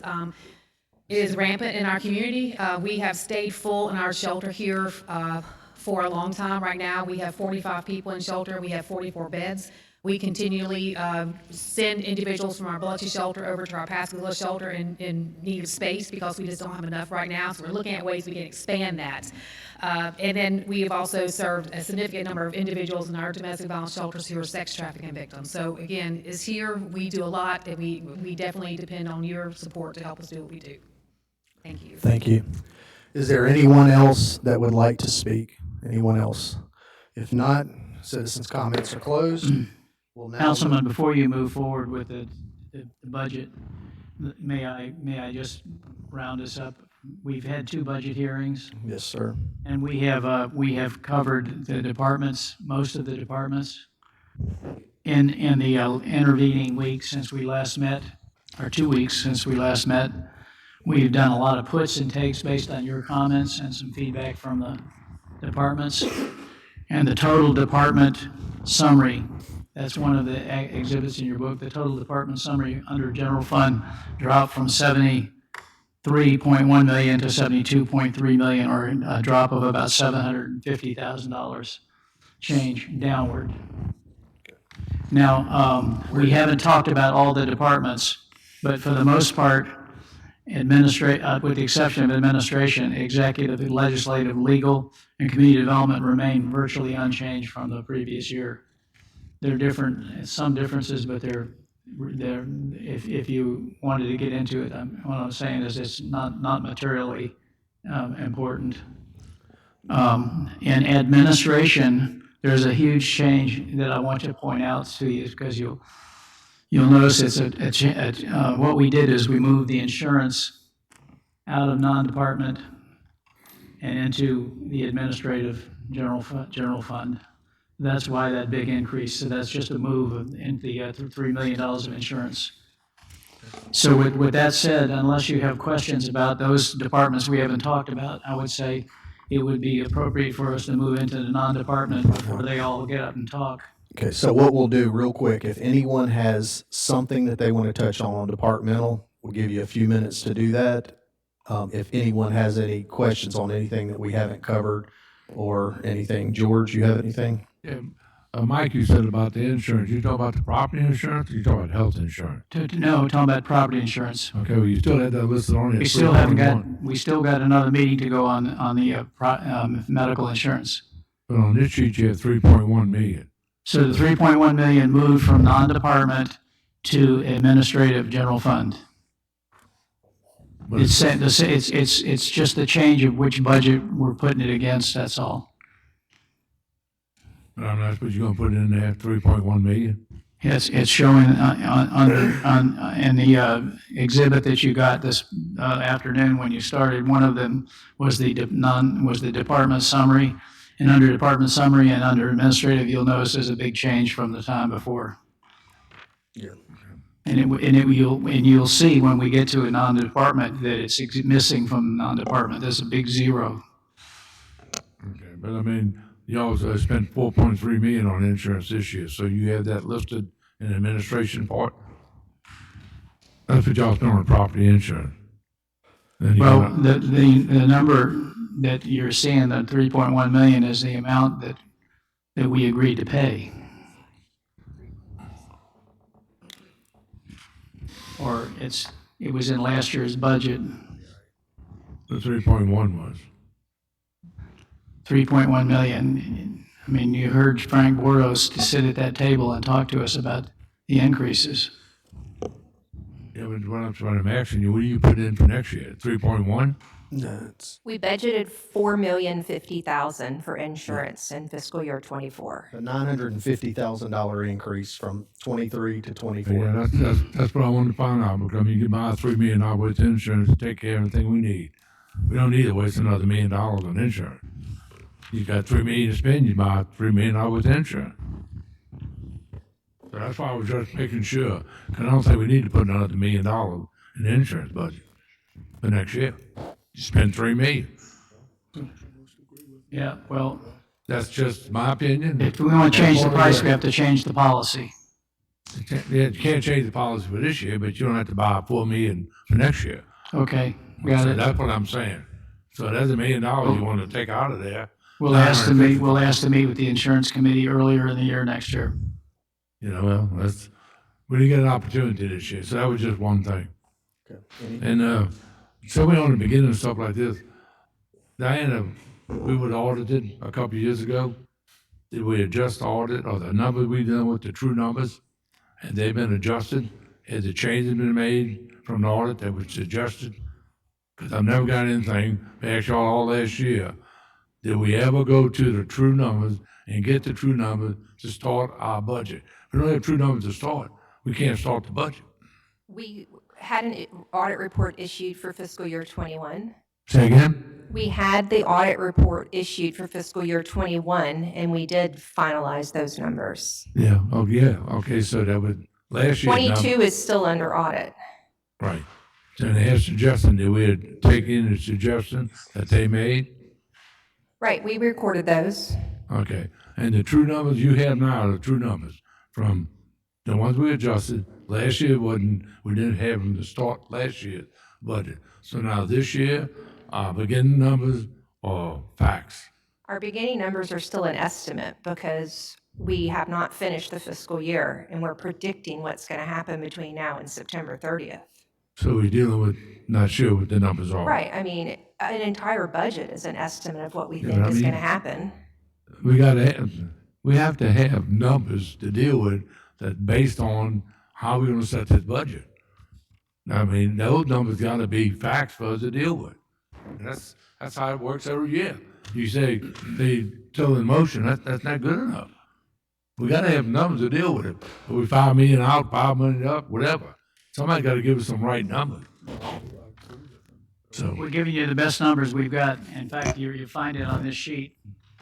The beginning balance that we estimate is on this sheet. That we estimate, we have to estimate it because the year is not over yet. So we go in just like we did last year with an estimated beginning cash balance in the general fund. It shows us, if I had my glasses on, $6.5 million, which is very similar to last year's starting balance. Okay. All right, George, departmentally, is there any other questions Looked at it. departmentally? All right, get them numbers straight. Okay, that's Mr. Guines? Ms. Newman? I don't believe I saw an updated sheet for the capital projects. I just want to make sure that Hiller Park was added as an item. There is a capital project, we have not assigned a number to it yet, but the title of it is Hiller Park Improvements. Okay. Thank you. Mr. Deming?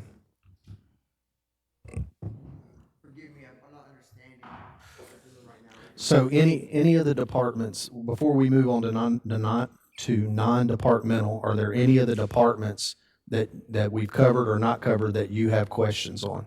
The only thing that comes out of me, Mike, is the dog park. I know we've got the lights set up. Right. But we've discussed considerable needs for the dog park, and I think we talked about adding $25,000 to the budget for the dog park for upgrades like the shades, benches, agility courses. Has that been added to the Parks and Rec? It's the same question I just answered with councilwoman, Ward 3, is it's been assigned a capital project number, and funding is being moved, ARPA funding is being moved to that project. So it will be a capital project in this next year. And you're right, but when they see the first batch of lights go up, they'll wonder when the next ones are coming. So we need to try and get that going. Right, thank you, sir. All right, Mr. Tisdale? Yeah, I have a number of questions covering a number of departments. I won't take up everybody's time today. I'll try and run them down with the administration. All right, thank you. Mr. Glavine? Yeah, so I'm going to get on insurance a little bit with Councilman Lawrence. So we're estimating some additional insurance expenses. That's what I heard, correct? $1 million. I know we got caught a little bit at the 11th hour when we were talking about property insurance. And we also discussed the possibility of putting it out, lack of a better word, shopping it around to not just one primary insurance company like we currently do, but allowing multiple insurance representatives to see if they can quote our property insurance. And with that said, I do believe if we kind of estimate what that could look like, there could be some savings. I think there's some hungry providers out there that would cut their other fees, which we've seen that included in our proposal this year when we had a sign off on the bottom line. It includes the insurance premium plus those other fees, which are commissions and so forth. And I think you got some hungry providers out there or insurance reps that probably would give us a more competitive quote. So that's one thing I think we take a look at. I think we could probably lower that estimate a little bit. And that's one area it's a big ticket item for us. The other thing, are we planning for an increase in the employee PERS contributions? Is that baked in the cake? Or do we know That yet? is not included. We were going to wait and see what the stance was and what percentage happens. Okay. And we'll know that at what time or? When the legislature meets, and I've talked to our local legislators. All right, so it wouldn't go into effect this fiscal year, is that, or would it go into? It would be at the end of their fiscal year.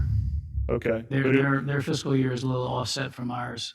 So it may affect a portion of our Affect a fiscal portion year? of this year. Okay.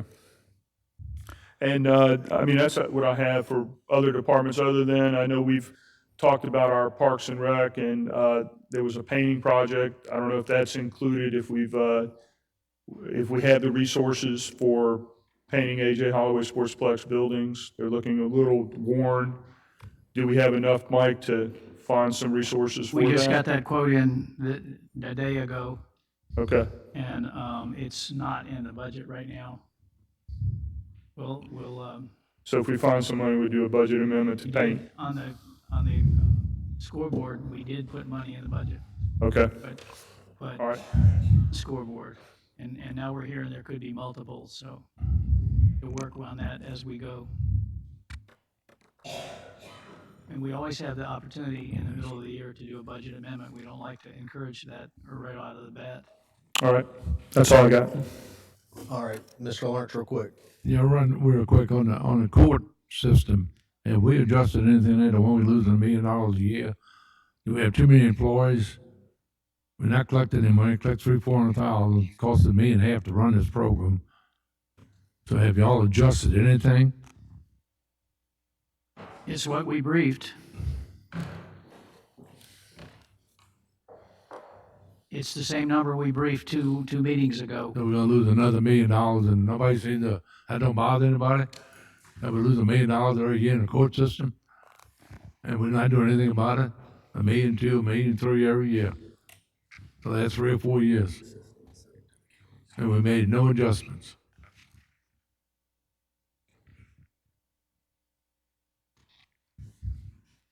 I mean, collecting less and less fines, so instead of going up. So how many employees we have in there, what we need, what we don't need. But we don't need to lose $1 million again. So somebody needs to look at the program, bring back something back to the council. Is the court thing illegal? It's just under revenue.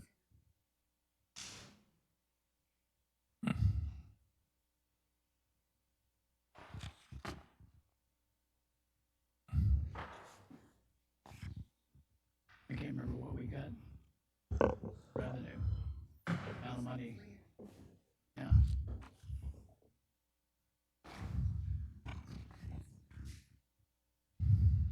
I get my glasses on to look. Where are we at in the book on this? Under revenue, I'm looking for the court revenue. It's about 300,000, 400, if you're lucky.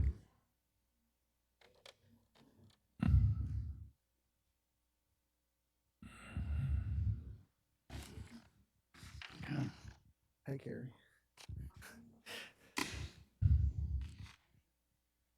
$370,000 fines, and it's on. This is one of the exhibits that you got this morning or this afternoon.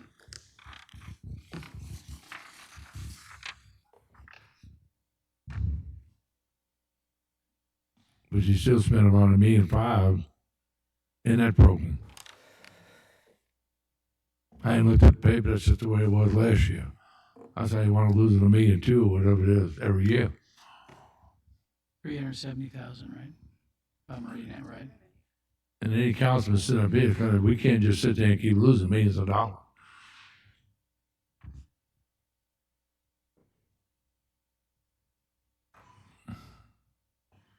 In 23, it was budgeted for 24. So we've dropped the revenue to 370 in this budget. So y'all didn't look at changing anything in that. Based on Diana's best look at where we stand this year, that's her estimate, is 370. The legal department includes more than just salaries and wages associated with the court. It also includes Peter Abide's representation for the city as legal counsel. And it has money for the lawsuit with Oscar Renda. Yeah, you told me that last year, and they were supposed to separate and give me the true number from the court system. And I didn't get that. We discussed all that last year with Pete Abide. So, By a true number, you're talking about the number that we're going to collect? yeah, no, you get in less than 400,000 collection. I'm talking about the cost that we have in the court system itself. We're not balancing that, and that's all we're supposed to do is balance it, and we're not. We're spending way too much money in the court system. I know the Pete is different than a court, but it's still, somehow or another, you got to get that closer to being balanced and just say, okay, we lose $1 million or $500,000. Okay, can we do this so that we can move on? Can we get Go ahead. a list of cost, what it costs for the court system and what we're projecting to bring in to get to Mr. Lawrence before we, just an email or print it out probably for him? Can we get that? That's fine. Is that good? That's good. Okay. All right. And the only question I have is, well, I have two actually. Number one, you said that we cut $900,000 out, something to that tune of the budget, correct? Correct. A lot of that was capital. Capital projects, or For example, I saw that we had a dump truck that was scheduled to come in. It was purchased in this year's budget. It hadn't come in yet. So I scratched the dump truck that was on next year's budget, okay. for example. All right.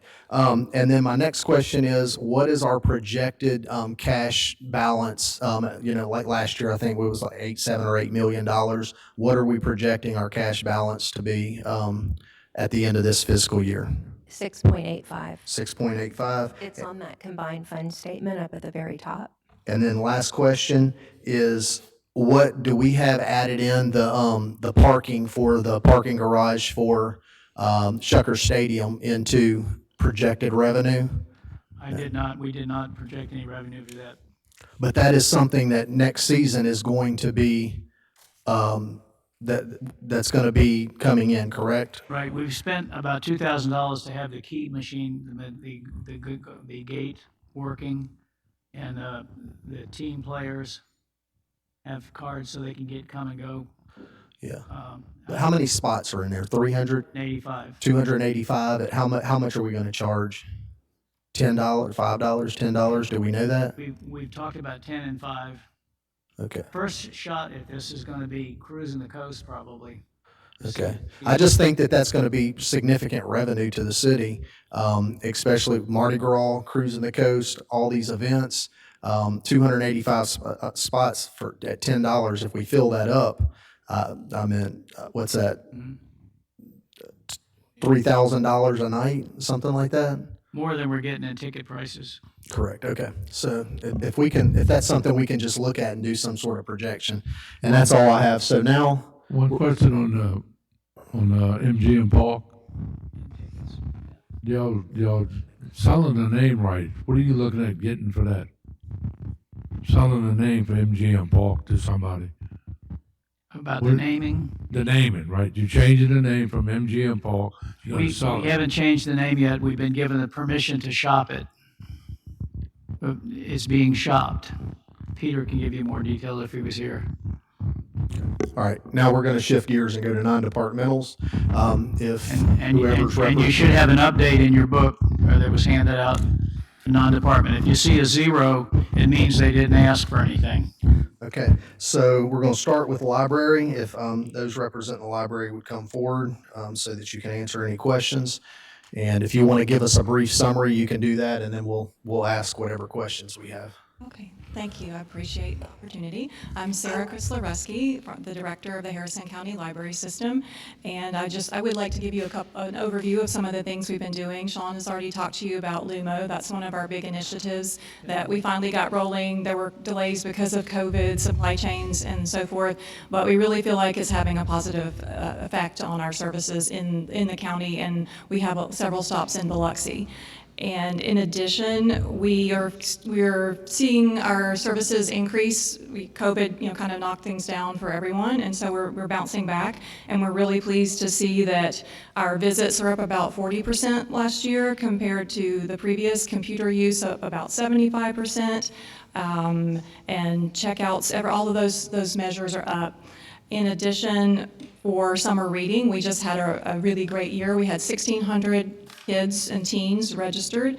That's up about 20%, and we had about 10,000 kids and families attend our programs during the summer, and that is also up a significant amount, around 18%. So that's one of our key programs throughout the year. It helps kids keep excited about reading and helps them avoid the summer slide, which I'm sure a lot of you are familiar with, and helps them keep on the road to what they're going to need for future success in school and in life as well.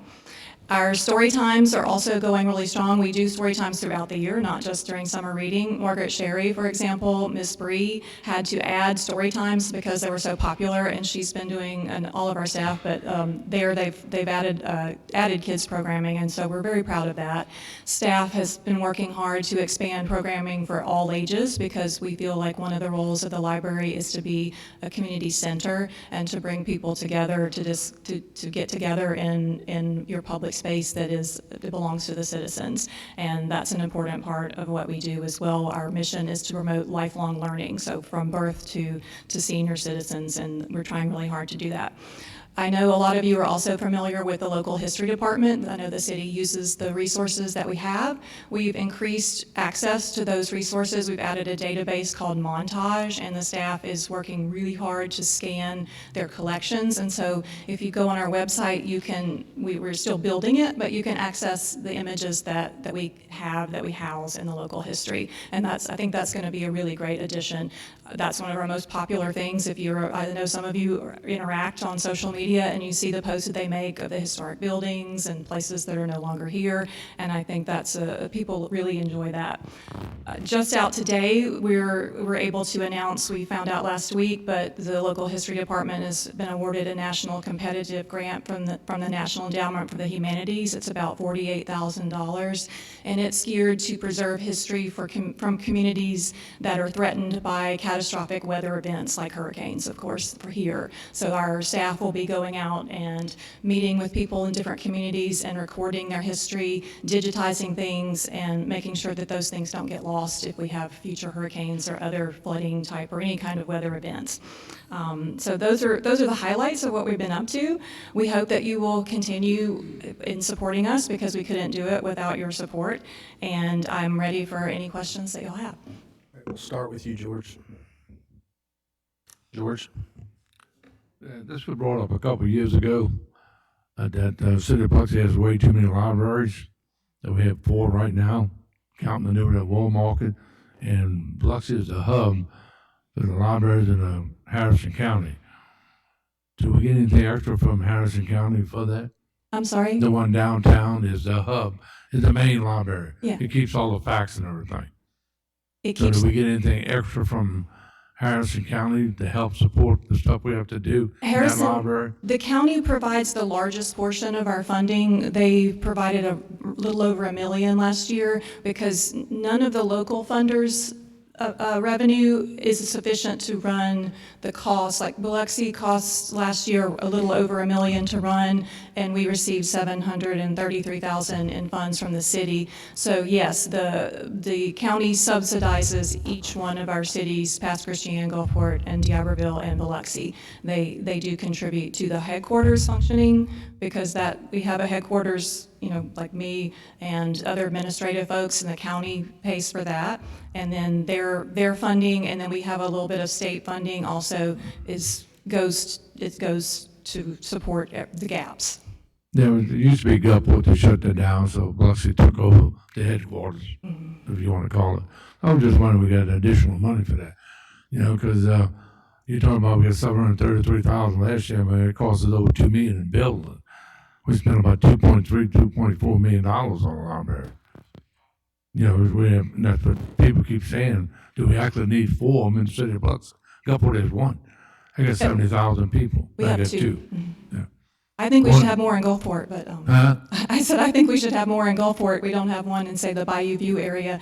I think there's a gap there, but that's not my call. It's easy to say, but it takes a lot to run those I know. buildings. It definitely does. The one on the Pass Road, is that owned by the county? No, that's owned by the city. All of the Biloxi libraries are owned by the city. Well, Wool Market is a shared building. Yeah. I was just wondering, because that's something maybe that we need to look at. You got 2 of them pretty close there. That one in the Market Sherry. Got the Wool Market.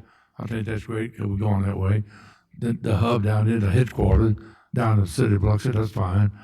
Looking at 2 others, you save $700,000-800,000 a year. That's right now. That's a big thing for us. So it's just something we all have to look at to see what we need to do. Are we really accomplishing having 4 of them anymore? We just had 3 major ones, but what would be the big difference, I think it's a great service because you have folks, we can serve some of them with our Lumo vehicle, but you have the military families who are big, or people who use the West Biloxi location, and you have a lot of families at Margaret Sherry. If we had to combine, like I said, we already had to divide story time at one of them because we don't have enough space or enough, it's too crowded, so we'd have to, I don't know if it might end up saving you in a building, but we'd have to hire more people to provide the services at the level that I think we should do. Yeah, I mean, they're about a mile and a half apart. They're not that far apart. So it really wouldn't affect them if we shut one of them down. Not saying that it's something all we have to look at. We're looking at trying to save money, and yet it's a big expense to libraries, the city of Biloxi, and the taxpayers in the city. So that's something, just another thing we look at. Return on your investment. Yeah, you can provide, everybody provides services, but it's still, how much money it costs us, how much money we have to spend. That's what we have to look at. I understand. One of the factors that Anything else? we don't talk about very often is the unique geography that we have to deal with the fact that we've got an east and west Biloxi, and that we've got a north and south Biloxi, and we've got a north of I-110 Biloxi, and that just creates problems that Gulfport, for example, doesn't have. All right. A lot of folks who do not have transportation, and some of them are able to use public transport, but some of them, they really, they're elderly and they really value having, or they're with 5 kids, running around with 5 kids, an extra however far makes a big difference for a mom with her kids out and about. If she can walk there, it makes a difference for families to have something close. All right, George. Any other questions? Mr. Gines? None. 40% increase. So that's good for me. Ms. Newman? How much? I think you said 40% 40, increase 40%? That's the increase in our usage. in your usage. Not That's in our good enough. That's what I'm saying. Nothing. Mr. Deming? Yeah, just looking at your report tonight. Mike's not. I hate every year I ask you these questions. I look like a bad guy. I really for reading books and fundamental institutions that libraries provide, but I want to understand the function of the library better. When I look at the expenditures on page 45, it has about $2.4 million. I got him. $2.4 million in expenditures, and about 68% of all of those expenditures are for personal services. See where the mayor Now, when you look came at to the the rest table. of the expenditures, if you hold for the maintenance and operations or labor and capital outlay, the rest is just materials and service. And personal services account for 92% of all of these. What are personal services? Retired ATF.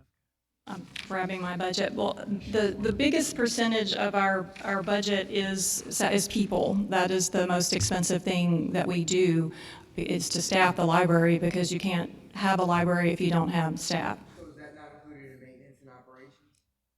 No, maintenance and operations would be insurance, the library cards, electricity bill, those kinds of things. Personal services is referring to labor.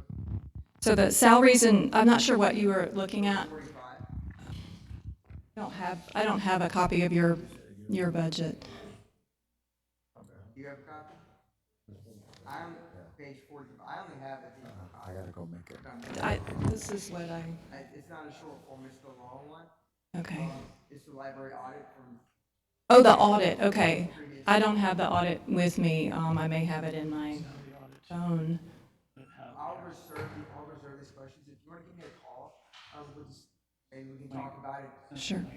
You know. But our major expense is salaries, benefits, and that sort of thing. That is the two. On my budget, we have salaries and benefits is $2 million. This is from 2023, so that would have been a little bit different from the audit from 2022. But that would include PERS and and their salaries. Apparently the system doesn't want me to be heard. The microphone's not working, but if you could just talk afterwards. Yes, then, sure. Because I have the audit on a link on my phone, so I can pull it up and we can look at it together. Carrie's magical. So, we need to give a raise to the IT department. Okay, let's just talk after then, because you may be able to help me out, and I don't want to waste everyone's time on this. Okay, sure. Thank you. Yes, Sarah, Yes.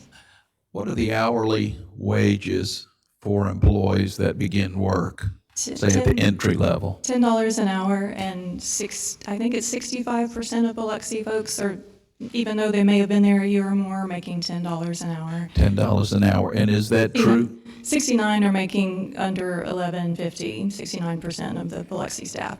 And is that true whether you work at the library in Biloxi or the library in Gulfport? We have to standardize because we're a system, so we can't have. Of course you do. It's based on the position and the experience and so forth. So Right. So only I think it's 6 of the entire Biloxi staff make over $12.50 an hour out of 26. Okay. And I believe, Mike, you may be able to tell me, to begin working for the city of Biloxi, you now start at what, $13 an hour? 13.50 something. Just, 13 and a half roughly. 55. Give it 13.65. $13.65 to start in the city of Biloxi. So it's tough to keep employees, or those employees who are working hard to earn that national competitive grant you're talking about. It really has to be a labor of love. We have folks who are struggling. I asked for feedback. I asked for folks if they wanted to come and speak to you about that issue, and most of them did not want to, for understandable reasons. It's perhaps embarrassing to talk about your struggles, and I had a couple anonymously report that they're a mishap away from being homeless. Sure. Level. At $10.50 an hour, I can understand that. And your employees face the same increasing costs of living that everybody else faces. And you count on the contributions from cities, right, to help obviously run the libraries. You serve anybody who walks in the door. Anybody. The halt, the lame, the blind, the aggravating, the homeless, Yes. the affluent, Yes, we have the disabled. all walks of life. Exactly. We see everyone. Okay, and are you open, the libraries are open, what are their hours? They vary from location. We try to have some good coverage. Margaret Sherry has one night open till 8. On Saturdays we close at 4, and but we are open most places around 9 to 6 with a few variations. So most covers most of the day, and has a little bit for folks who who get off at 5 to come in. So you're trying to stretch the cellophane over the entire sandwich, but it's tough to do. Very tough to do. Okay. I would, and if you value the library, and we'll see how much this council values the library with what the contribution will be, but you provide a service, and there's not necessarily, I can't think of any other than book finds, some sort of financial return. It's because you provide a service. And the cost of that, to provide that service, goes up every year, just as it does in any other business. Correct? Had the insurance discussion on Friday or Thursday of last Oh, week yeah. as well. We're struggling with that one. Of course you are. Okay, thank you. All right, thank you. That's it. Thank you. Mr. Glavine? Yeah, I have a few questions. Or library employees, are they covered by insurance or anything, or? Yes, they're covered by the state insurance like y'all. Well, I guess y'all have a separate one, but like the teachers, we have that. We participate in. Teachers insurance? Yes. Blue Cross Blue Shield. Blue Cross Blue Shield? What's the cost of the premium for a single? It depends on, the single is, Just I think average? it's 4 something. I'm sorry, I don't know that off the top of my head. Doc, you're a former educator. It's probably gone up a little You bit. don't know? You look carefully, you You don't could know? read my mind. I'm drawing a blank. I've been out of that I just field wanted to for a make sure while. that they had that benefit and that perk, and you answered that question. You Thank you. have So when I look through here, there's library other that's going up by about 9,000, and then the other part is 80-something thousand. What is the bulk of that increase of 80-something thousand? What is that going to toward? raise that 69% of folks who are under 1250, under 1250 to 12, or in that range. We did figure the PERS into our last quarter, just to be careful, the increase it may not happen, but that's also, the PERS increase is in there, and the FICA that will need to be adjusted. That's the bulk. So in addition to the insurance, they also are covered by the retirement plan Right, that we offer. participate in PERS, so they pay, so even, they're making $10 an hour, and they're paying 9% into PERS out of that $10 an hour. So their take-home is not even $20,000 a year, because they take out that 9%, like Okay. your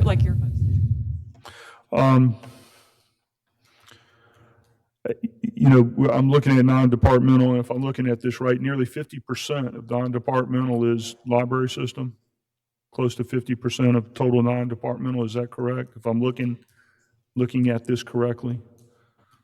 At library, There's total non-departmental, 1,917,000, I guess because y'all moved the insurance out. that does include some things that are contractually required. Yep. I'm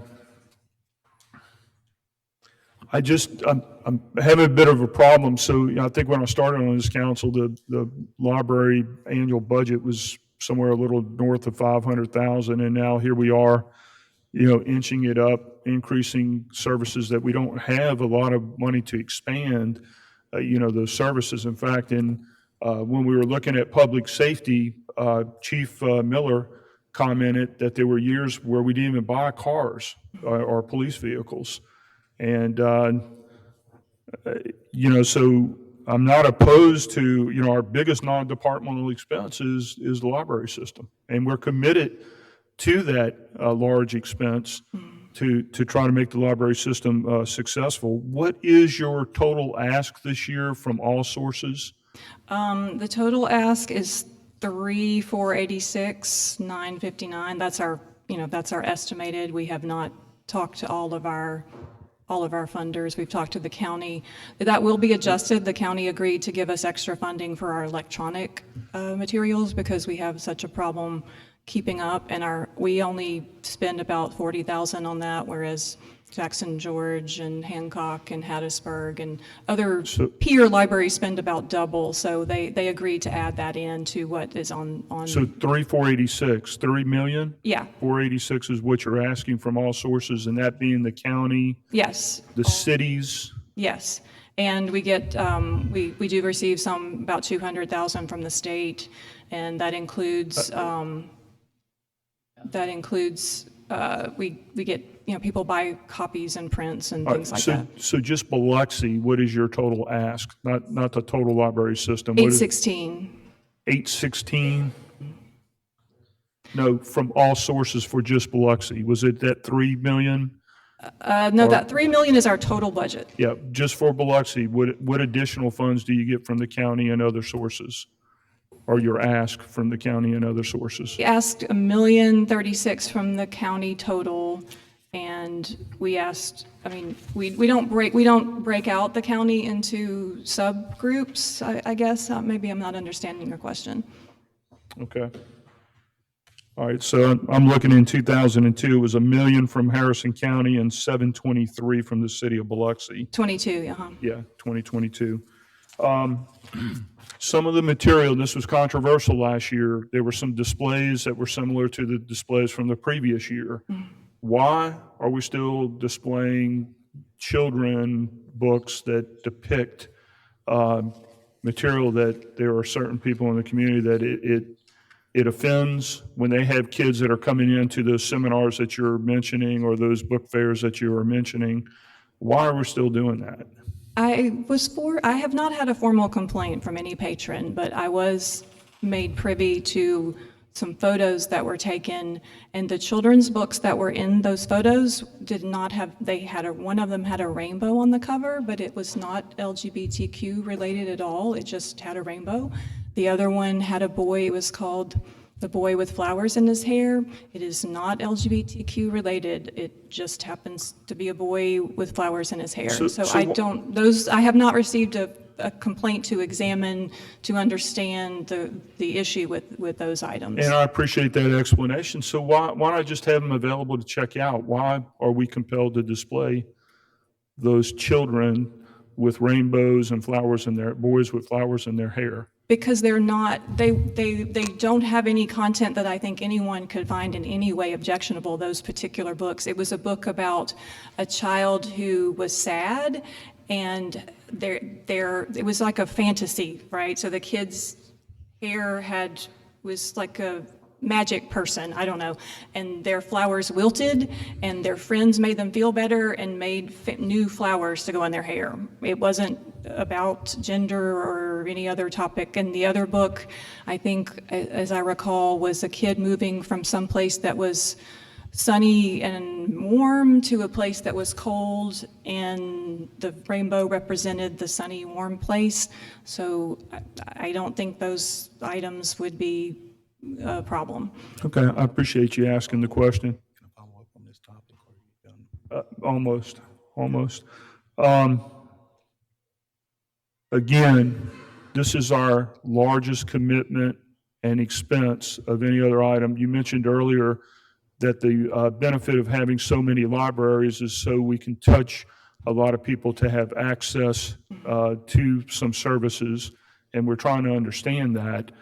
How do you accomplish that in Gulfport, one of the biggest, largest cities in the entire state, and they only have two, correct? Two libraries? As I said, I feel like we need another library in Gulfport, but I don't know. How would we fund that? Well, they would have to fund that. We do see, I feel like Orange Grove is a large library, so for whatever reason, people go, they see a large amount of traffic. And I think it would be better provisioned if we did have one that was in between downtown and Orange Grove. But just because of the amount of materials and activities, people are able to get there, but I feel like there are people who aren't. And we're not serving as well as we could. But again, I don't think that I'm going to convince Gulfport to spend a few million to build me another library, but ideally I would love to do that, because I think there are people who are missing out who could have it. May I say a response to us being the largest part of the non-departmental? Sure. Okay. Yeah. I just wanted to throw something out there to you, Sharon. Talk on the mic, please.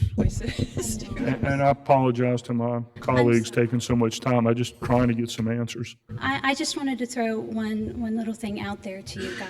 Sharon Davis, head of the Biloxi Libraries. Her job is the county. My job is what's happening here in the city. 42% of all of the, 42% of all of the checkouts in the county, these are physical in-person checkouts, happened in the city of Biloxi. Now, we don't track where people are coming from, but they do need to be living in the county if they're getting a library card. So 42% of all of the checkouts for the whole county, including Gulfport, population is a good bit bigger than ours, happened here in our city. So whether that is because we are doing a good job serving our residents, or whether we are pulling people in with what we are offering here to show them what Biloxi does have to offer, it's a great thing.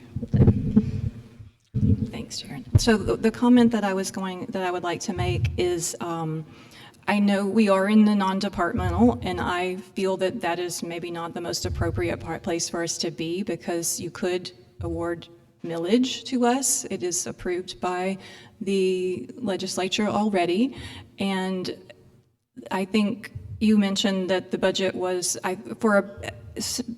2005 the budget was $785,000 for the library from Biloxi. Of course, after that, after Katrina, it went way down, as that's understandable. And at some point, it got to around $695, and it stayed at $695 for over a decade. And so when I got here, it was still at $695. This is my 5th year. I think this will be my 6th budget hearing. But anyway, the cities, I looked at your audits that are available online, and based on the information there on your major revenue sources, I just used gaming, sales, and property taxes, because I know the rest is volatile and you have grants, and so that's going to go up and down. But based on those revenue streams, the city growth was around 16%. Our growth is a negative 6.6% from 2005 to now.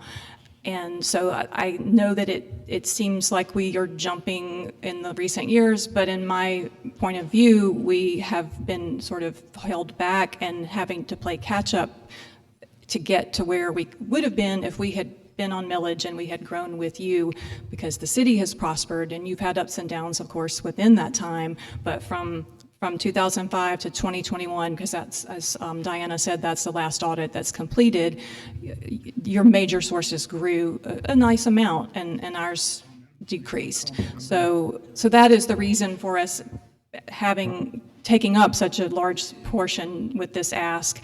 And like I said, I feel like we would not be in that position if we were switched out of this non-departmental and we were millage based. Yeah, perhaps there could be other sources, and we can do a good chunk and find out another source. But here's my last comment. I certainly support the work and having a library system for our citizens and our children. And I've volunteered many a times to read books during Christmas and that sort of thing. And I will continue to do that anytime you need that. Thank you. However, I can support this. There's about a $9,000 ask in other library, and somebody said there was an AC unit that needed some kind of repair or something like that. I'm just struggling supporting another $80,000,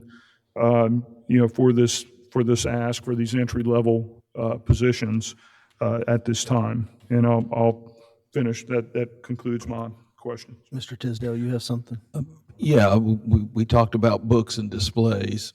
Of course, what is it? The First Amendment and publishing and all that other good stuff.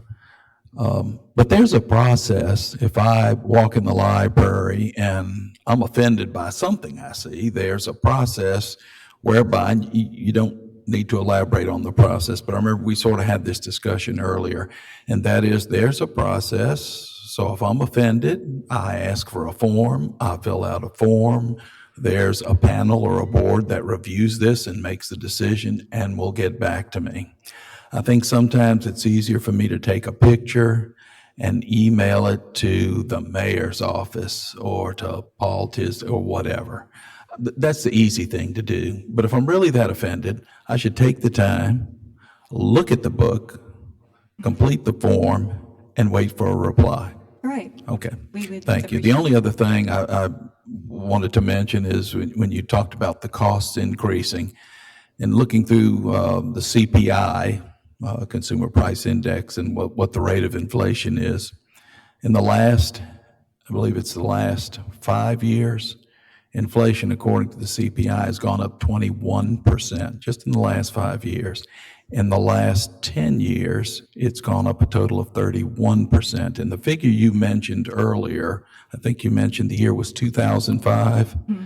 And I have no idea how much it's gone up since then. It might be 40%. And I know we're all dealing with this. Everybody's dealing with this. So I appreciate the job that you do under the circumstances. I just wanted to remind those who may be listening or watching of those two things, the process and inflation. Thank I you. would add to that if we had grown at 16%, I think that maybe I already said this, I'm sorry, we would be asking for 910,000. That is how much 16% would have been based on our budget in 2005. So we're well below that at 816. Thank you. Thank you. Yeah, you have to remember too, all the hard costs on the buildings, that all went up 30-40% too. We only had 3 of them. We just took in Woolmarket, so you can't count them in 2005. So our expenses have went up just like yours, and we've been paying all that too. And we never get enough credit for taking care of all them buildings. Nobody ever speaks it up a lot about how much we've done and how much. Did have 4 libraries. Yep, and you're right. You're talking about 42%. Well, you talk about 42% of the county. You get on the mic up here if you want to. Come on. She was saying we had 4 buildings in 2005. I'm just saying, but all these expenses added, and they talk about those books. You know, a lot of people is upset. They don't call you. They call us because we fund you. Want to know why we fund them, something like that. Those people was offended. Right? They have the right to be offended. You know, and some of the pictures was 2 boys are kissing. Them books was on there, so I don't know which one you talking about. The one they sent me, it wasn't really nice. And that's why they called us, because we fund you. So if the people, that's the taxpayers, have a problem with it, then you're going to have a problem. Because they're going to go to us, not you.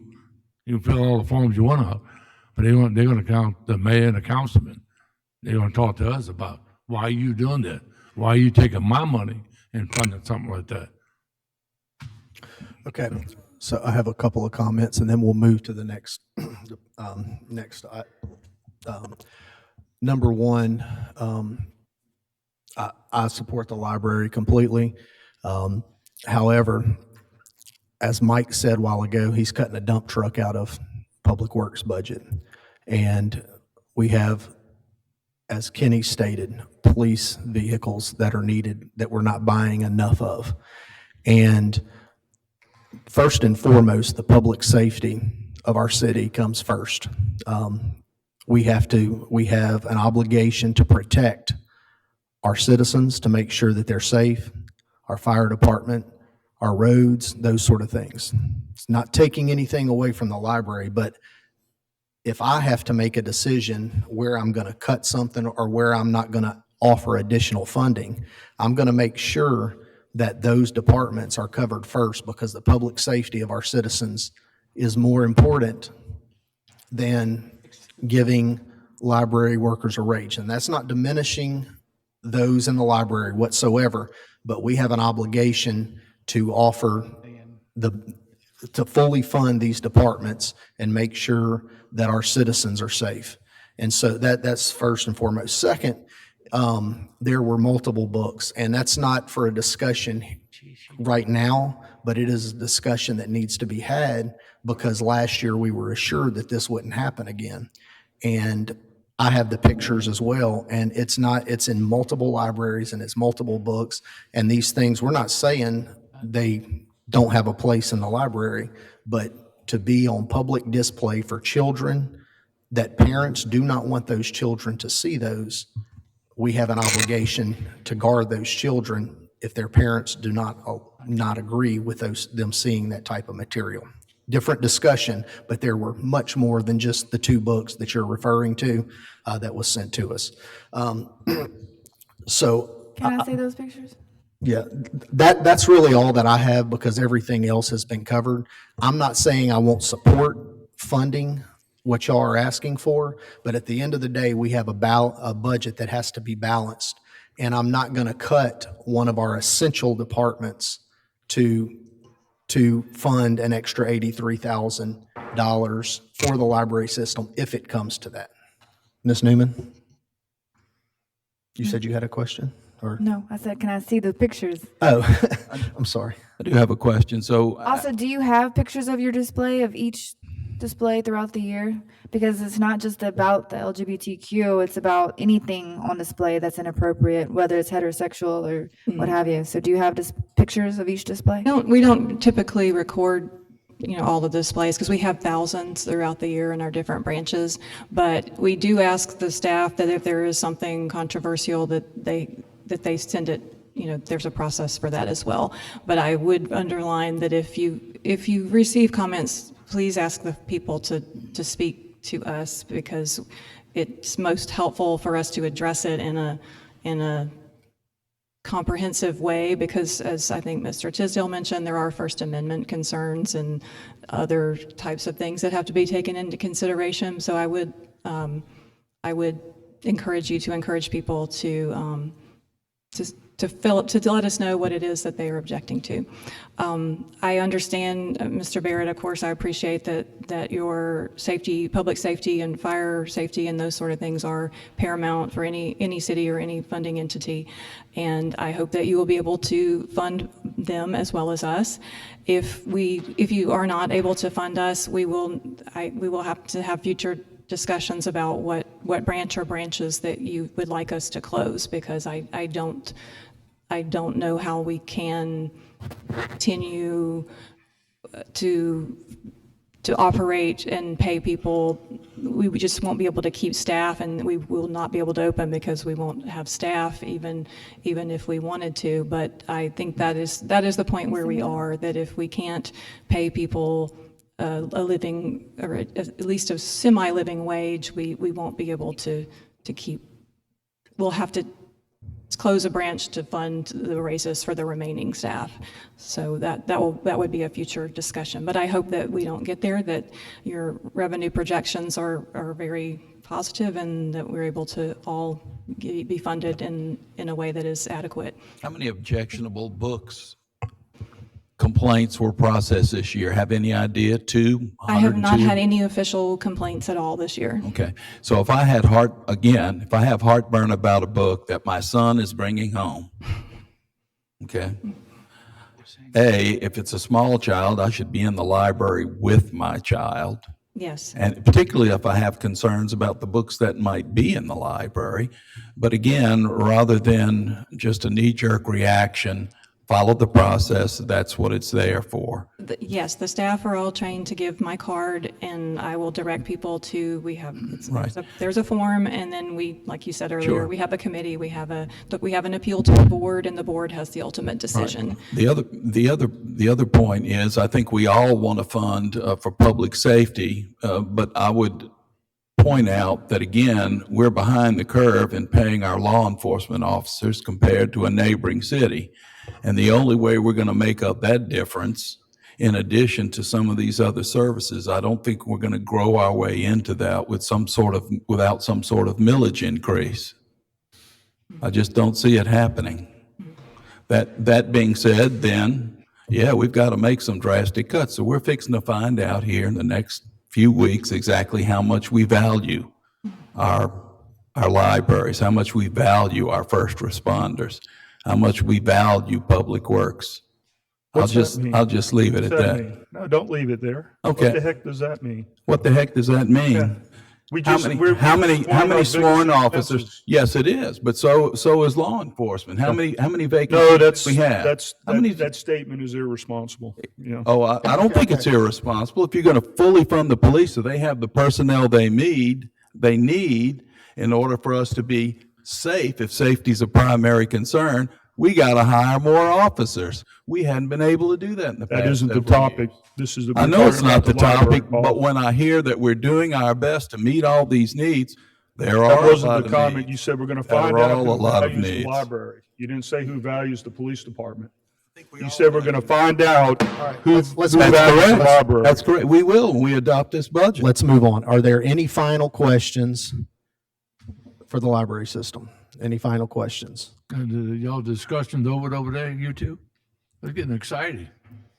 All right, thank you. Councilman, Thank you. A quick one. Motor vehicle for hire is one that you've never had a problem with before, and I got Okay, Payne here. all right, thank you for your time and for y'all's service. Have any questions for him? This is a quickie. All right, Mr. Payne, Best money that we spend. okay. How are y'all doing today? All right, we'll start on this end. Mr. Glavin, you have any questions? I don't have any. Mr. Tisdale? Not a question. Mr. Payne's done a great job out there. Mr. Deming? Everyone knows where I stand.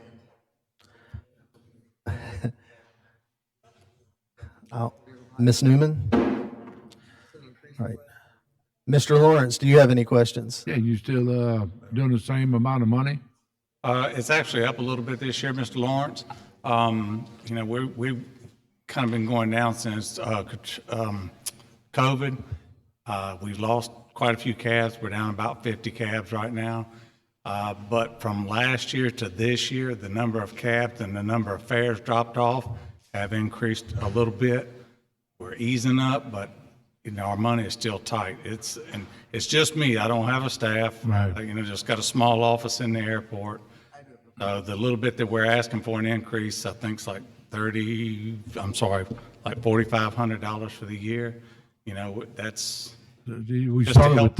with 33,000. What are you asking for now? What would be the total? Be 35. I'm sorry, sir. 35,000? 30. Oh, gracious me. 35.2. Okay. So I know it was 33 for a long time, and then it went down.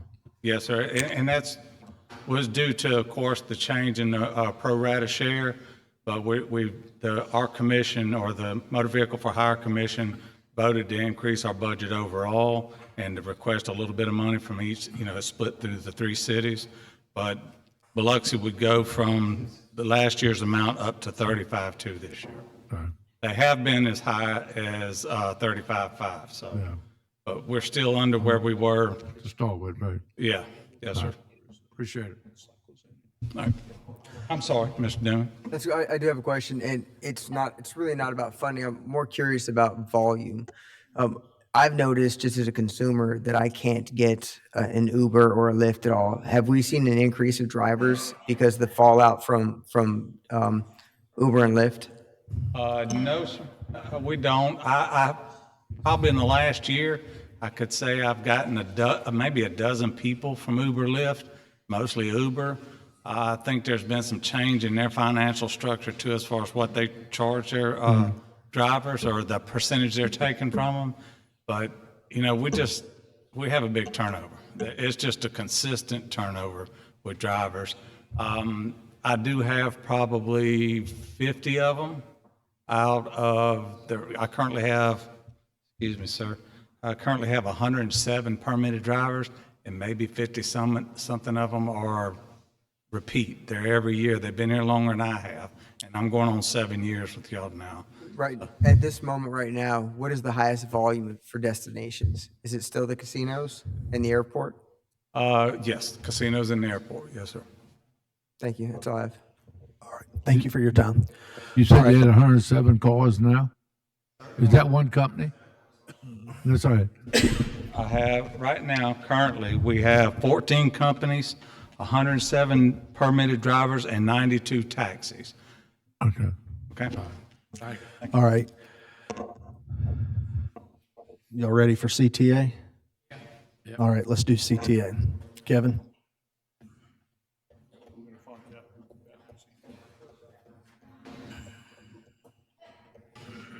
Good afternoon.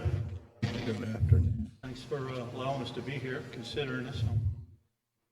Thank the clerk of the council, Jam, with our digital IT person has been great. Kevin Coggin, Coast Transit Authority. You have talking to the mic. Kevin Coggin, Coast Transit. We have 2 mics. Okay. And I'm Jeff Braden, and I'm one of the Biloxi commissioners on the board of CTA.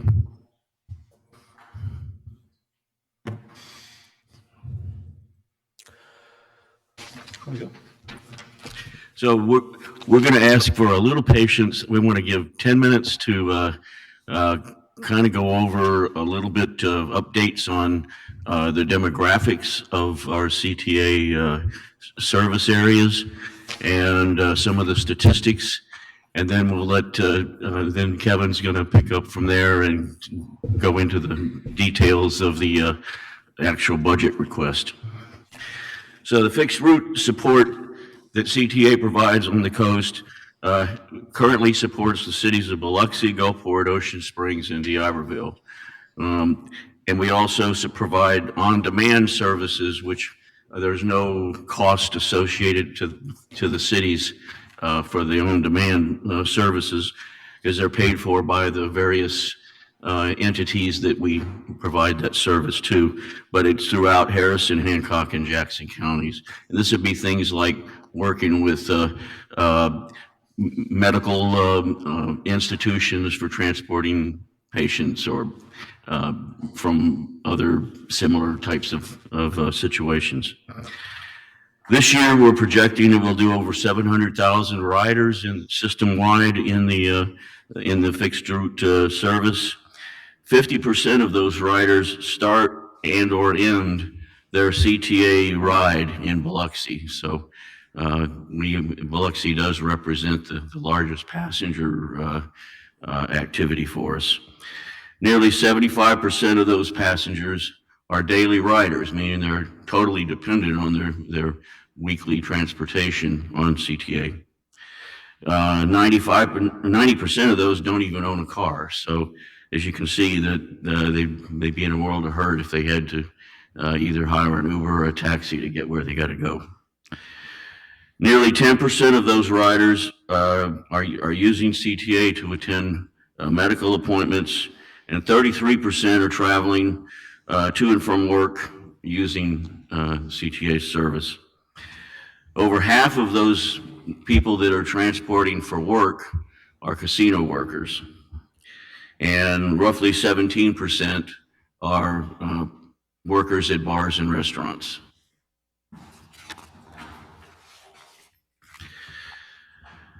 Further, 80% of our riders are employed or retired, so it's not a lot of unemployed people, but there are 14% unemployed that use our service.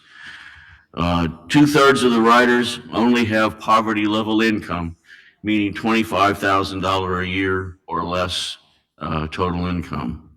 That, to me, was a shocking statistic.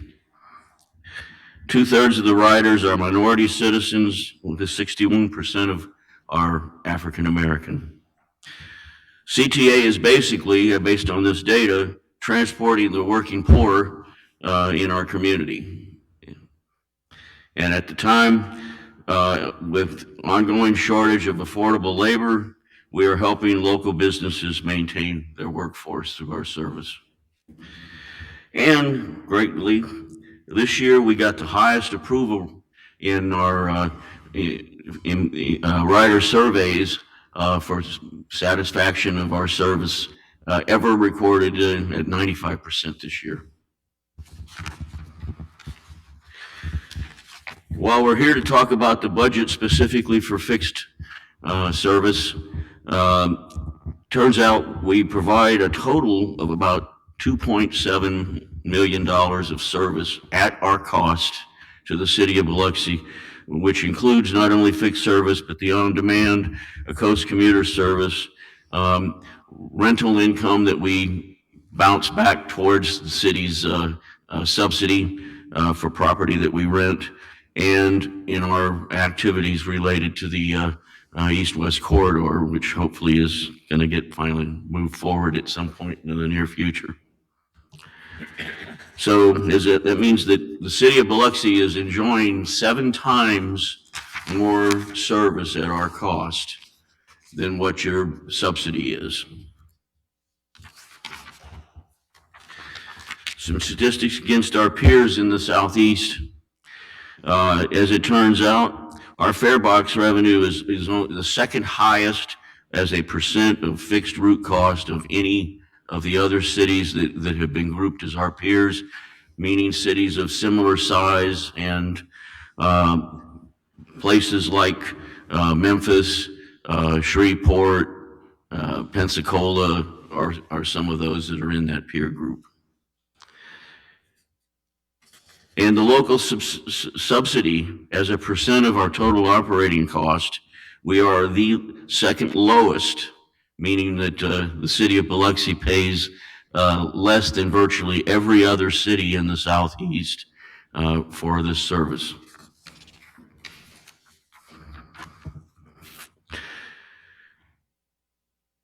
As a representation of our cost, we have an hourly rate of the total cost of operating the CTA fixed service, which this year is going to be about $80 an hour. We are the lowest cost on a per hourly service basis of any of the cities of our peers. And the subsidy that the city of Biloxi is paying is currently the lowest per passenger of any city in the southeast. So the value of the service is obviously there, and I realize that every year we go through the budget process here, we're all digging for some way to balance the budget across the board, but I don't think that anybody can question that the city is getting substantial service for what they are spending in our subsidy. And with that said, I'm going to turn it over to Kevin. I'm going to start, go right into the budget. We do have some handouts for you when we're done making our presentation, and your clerk has the digital file, so you can just let us know afterwards. When we were here before you last year, we asked for a substantial increase to get us back to where we were pre-COVID. 2020, we were asked to go out by the mayor and the council. We were asked to go out and find some emergency relief funding, and we did that 3 years ago. We reduced the subsidy by 50%. The subsequent year was 25%, and last year was a get back to normal funding mechanism year for all of us, the city included, I know. And I do respect the fact that all of us are trying to balance our budgets, and times are tough, and you know, we do recognize that and appreciate that. So we promised the city some things and said some things last year that would hold the line this year for our subsidy ask, and we're going to do that. And I'm going to get into where the money comes from, what your cost is going to be. But we committed to you that we were going to increase fixed route ridership this year in 2023, and we have, which increases revenue. We're on slide 14. We told you we were going to increase advertising revenue, and we have done that. Our advertising budget this year is 160, and we're projecting to come in at 198,000. So that's a pretty substantial amount above what the budget is. So we were able to do that, and through that, your share of advertising for 2024 is going to increase to $75,000. We also told you that we would consider, and we are considering, and going into a 30-day public comment, to increase fares by 25 cents, the basic fare. We have not increased fares in 10 or 12 years. I apologize. I meant to pull that file before I came over. So it's been at least 10 years since we've raised fares, and we are going to do that. And it is going to have an impact on what we're doing. So if you'll go to slide 16, please. What we're showing you here is what we show you every year, is the format that we use for what we ask for. Our cost per hour is going up from 2023 to 2024 to $80. This year it was 78. The CPI is 3.3%. The increase is only 2.5%. So we're doing better than the CPI. And so we're projecting Biloxi's hours. The formula that we use is based on hours. The amount of hours that we're projecting for us to provide simply multiplied by $80 an hour, your projected cost is $2,040,000. And, you know, there's the other city, so you know it's consistent in the way we do things. And where the money is coming from, I have that in the lower portion there, funding sources. Federal Transit Administration has a preventative maintenance program, is $408,000. MDOT is contributing $102,000 for match. The fare box is $330,000. FTA operating is $600,000. Lease space income is $64,000. The advertising revenue is $74,800 exactly. I told you, round it up to 75. Harrison County contributes to your operating costs $55,000. So total revenues are projected to be $1,633,800. That's just the Biloxi system. Every system, fixed route, has their own revenues, as you can see, and there are variables in it. And so we're holding the line. We're not asking for any more money compared to last year. We're asking again for $395,000. That's 19% of the operating cost of our operating costs of your system. You can see the others, D'Iberville, Gulfport, and Ocean Springs. We're asking them to contribute at levels of $22,000. There's also, we're projecting to have a small deficit in Biloxi and in D'Iberville as well. Biloxi deficit is $11,200, and how we're going to make that up is we're going to have to do better in ridership, revenue, advertising, sales, whatever mechanisms that we have. We're going to have to perform better than what our projections are, and we think we can do it even though we're using some pretty aggressive numbers. Ridership across the country, COVID has beat everybody up real bad. It's hard to come back. The casino hopper route is over pre-COVID. It's over 100%.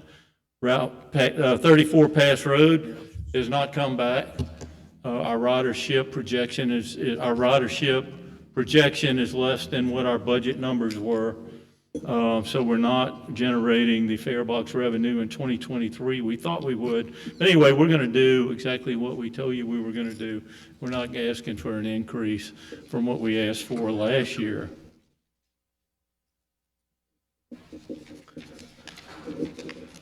Okay, you ready for questions? Yes, We're going to start on this end with Mr. Glavin. I knew you were ready for me to start first, Director. Listen, thank you for your presentation. Probably the first year that I've heard some good news from my perspective on considering a rate fare increase, or at least putting that out for public comment. Increasing the marketing dollars, that's a positive direction, and trying to control your expenses to some degree. There's that missing piece, I'm not going to get too deep into it, where I believe there's another industry that could do more. I don't know if we can make any inroads there, but I applaud you this year for doing the hard work and keeping these expenses even. And I can support this request. Thank you, Director. Thank you, sir. Yeah, I think this number's a good number. Thank you for the presentation.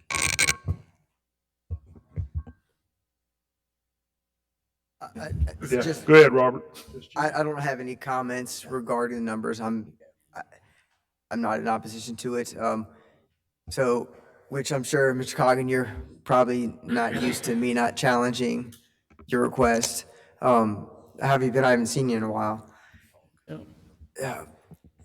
The only comment I have is in your presentation, you mentioned cities with similar sizes, and you mentioned both Memphis and Shreveport. Memphis is like 1.2 million, so it's considerably different in size. The government segments that they've got a range of, and we just happen to fall in that same. So we're in the same, the government category. Us cherry picking it. Okay, that makes sense then. Okay. Well, So I can comment on that if you will. Mobile, the Gulfport, Biloxi UZA is over 200,000.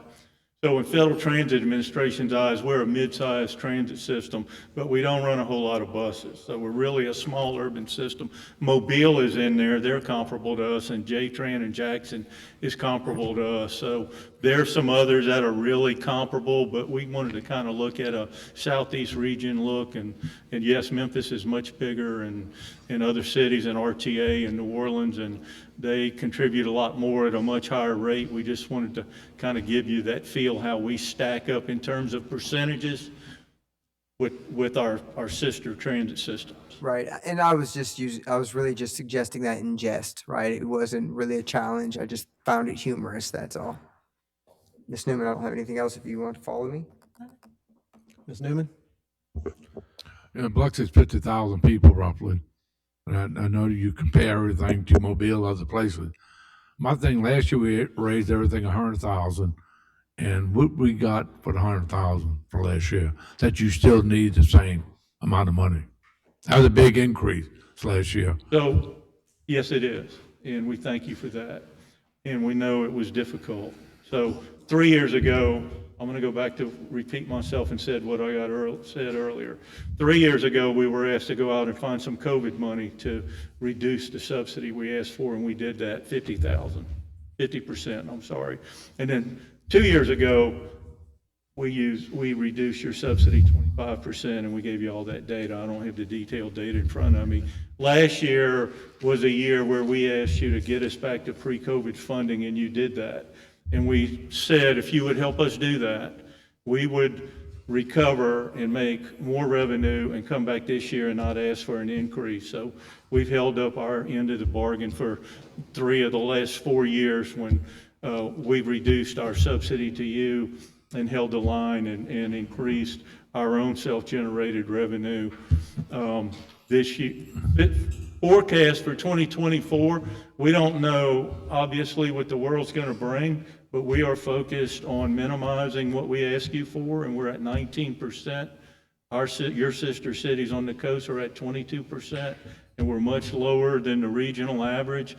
And I can commit to you personally, I work real hard in going out and getting as much money as I can, federal, state, generating. We are focused on generating our own revenue through advertising revenue in the fare box. We've been successful in that, and we're going to continue to do those things. I can't tell you what it's going to look like when we come before you next year, if we're still here. But I'm committing to you that we're going to continue to hold the line and generate as much revenue as we can. And I can't commit, but I would hope if we come back next year, if there is an increase, it would be minuscule, because we get it. We know we need to be self-sufficient, and we are. But we are working it really hard internally. Our management team is working really hard to generate as much revenue as we can so we can minimize what we ask you for. Yeah, I mean, it's, Sometimes for pressing. yeah, it's like everything else. I mean, Point of clarification, George, the way the question you asked. 2 years ago, 2019, the budget for Biloxi was actually $392,000, but because there was COVID money available of $98,000, we were able to basically artificially reduce the Biloxi budget that 1 year by $98,000. So it's not like you paid an extra $100,000 last year. All it did was get it back to where it has historically been. yeah, but that 392 is just a suggested number. We didn't pay you 392.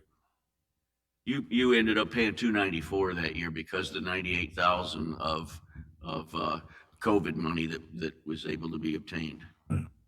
So I mean, but normally we always average about 250, 260 with the CTA for a long time. You know, those things changed a lot. Yeah, go So back. it's like everything else we're dealing with. It's another 150,000 that we put now for the CTA. And you said Biloxi drives all the buses, probably majority of the money runs through Biloxi one way or the other, right? I mean, we're the city that does all that. The last 5 years, our increases have been a fraction of what the CPI increase has been every year. So as far as holding the line, but even though labor's going up, materials are going up, spare parts are going up, fuel's gone up with 30% just in the We live last that year. world.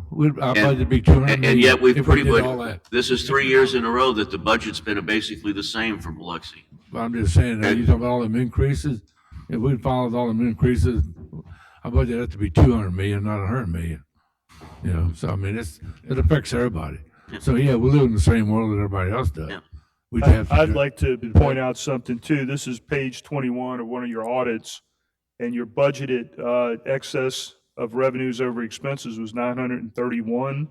Actual was 1,152,000 for a variance surplus of 221,000. Keep that money ready for next year. Maybe we can offset some things next year with all those other increases that are. But we coming know in we the can't budget. come back mid-year and ever ask for any more. I'm just pointing it out. This is all coming from your audit, so.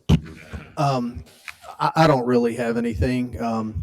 I appreciate the effort of, not asking for an increase, as well as I agree with Kenny. I think that it's probably time for a rate increase as well. You can have it.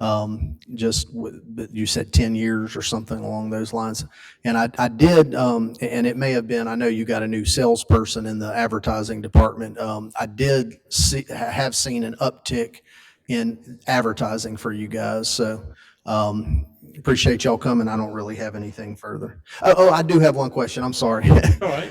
Isn't it required that we pay a certain percentage of the funding for like if y'all get federal dollars, we have to pay a certain percent? It's almost like a match grant on a project that we do. Yes, sir. So Precisely. so the amount of money that we pay, there's a minimum that we can pay based upon the federal dollars you receive. What is that percentage? There's a formula that's used.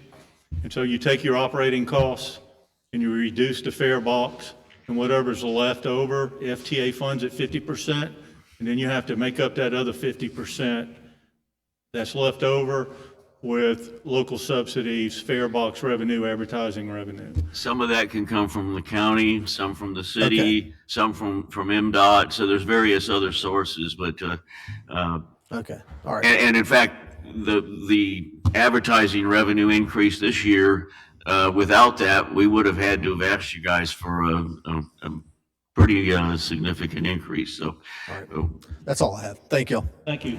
Thank you all. Okay, I see that we have the Harrison County Soil and Conservation, if y'all want to come forward.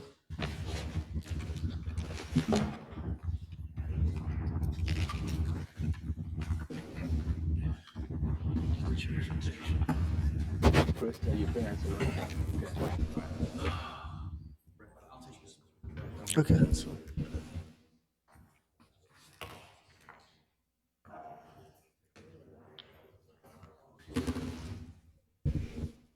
Well, good afternoon. First, thank you for your support for this current fiscal year. We are the Harrison County Soil and Water Conservation District. Our mission is to serve the citizens. Get a little bit closer to the mic if you don't mind, please. Our mission is to serve, oh yeah, it's a lot better, huh? To serve the citizens of the county in many ways, dealing with our natural resources, of course. Just to give you a couple of things that we have in the works and then what we've done. In the past year, we did a educational presentation at Ann Elementary School. I can't remember which one. It might have been Pops Ferry Elementary. And then that's where all the kids come, different classes, pass through the rooms. We did a little presentation on soils. We even had a mock-up of a soil profile. These are things that the teachers can't do. One thing we can do is we can augment the teachers, what they provide. We can do hands-on things. Another thing we did recently is we did a tree planting at Back Bay Elementary. And I also had little seedlings of live oak. By the way, we now have our own live oak nursery. So they were little seedlings, and when I pulled them out of the ground, shook them off, there was an acorn and a branch and a root. And I was surprised at how many people didn't realize that that's a live oak tree. That's how they grow, So anyway, that's what we do. Also, we have a teacher's workshop every year. We just had one back in June. Patrick can tell you more about that. He's the treasurer. He knows all the details. I'm just a dirt forester. I like to get my hands in the dirt.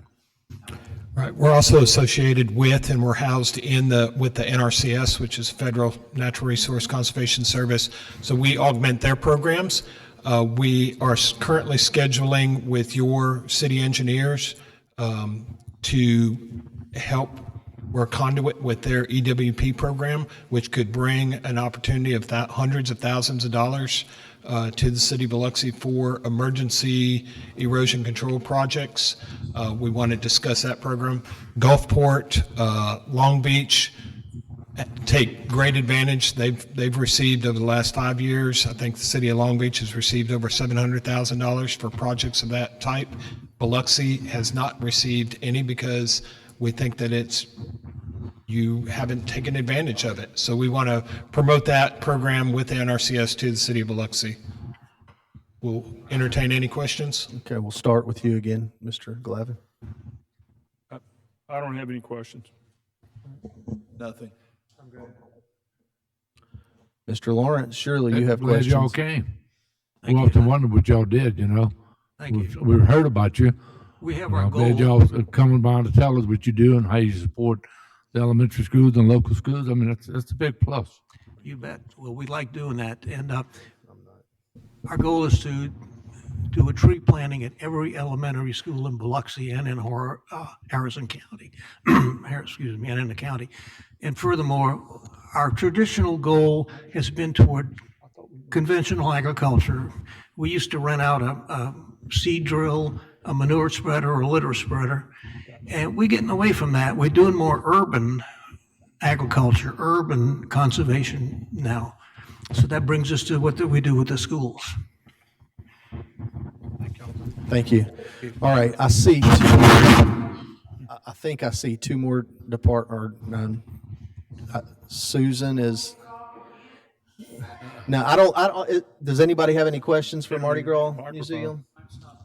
And then we have Crime Stoppers, if y'all want to come. Oh, okay, and Gulf Coast Center for Nonviolence. All right, do any of you have questions for any of those? Any questions for any of those? George, going once, going twice? What are you planning on doing? Questions on what? No, I'm asking those three, the Mardi Gras Museum, do you have any questions for Susan? They always. Okay. Do you have any questions for the Crime Stoppers? And are there any questions for there's Gulf Coast Nonviolence? Yeah, I do. Let me find. So under Public Health and Welfare, we have the Gulf Coast Women's Center, right? And then the Family Justice, that falls under you. And then we had Women's Resource Center. That's a different entity entirely. Okay, so that's somebody else. And let's see, for the Community Development Block Grant and what we approved recently, you're getting $15,000 of that, correct? For your preschool program. Okay. That's all. Thank you. So I do have a real quick question. So Women's Resource Center, Mike, we gave 10,000 to them last year, but that's zeroed out this time. There's nothing. That's correct. We did not But receive we a are request giving an from them. additional 10,000 to Gulf Coast Women's Center. No, yeah, Family Justice, Domestic Nonviolence. Is that correct? We have a $10,000 increase there. So we're giving to a different entity, but the amount that's going out is the same.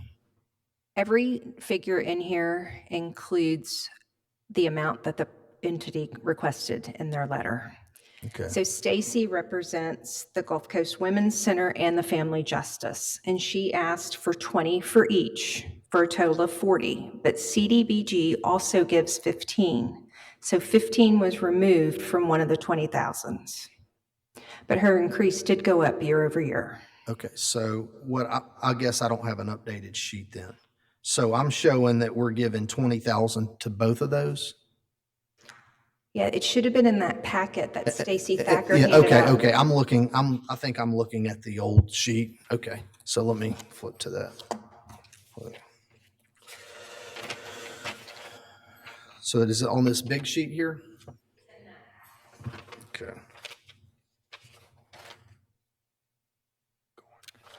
There it is. Here, tell me. Here it is right Okay, yeah, I might not have that. Here, yep. Right here, okay. Okay, so we're actually giving a total of 25. From the general fund, yes, Okay. but CDBG will be given 15. Okay, all right. I don't have any questions. Any other questions? Thank you, and that's a point. Except for Susan, we're slicing you by 50%. Where's your bread? Yeah, I mean, there was no bread today, so. No, Tommy, have time. Dixie told me to come get some food from her, right, Dick? All right. Thank you. Explain the thing about the Women's Resource Center. Okay, so they asked for a total of $40,000 between the two. We're giving 20 and 5, and then 15's coming from CDBG. So they're still getting their 40,000, but only 25's coming from the general fund. 15,000's coming. No, you're looking at the sheet I was looking at. It's the old one. She gave us a new one just a minute ago, or earlier when we first came in. It's that packet that Stacy gave everybody when we came in earlier. It's, yes.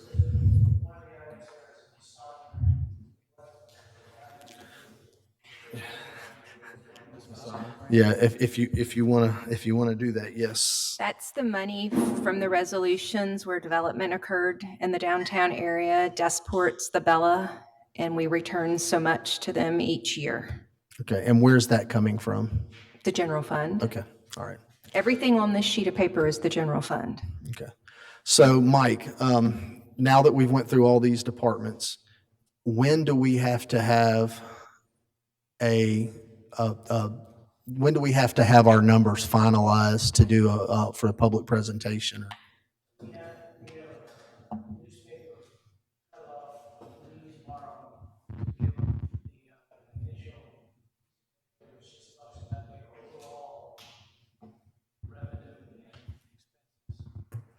Okay.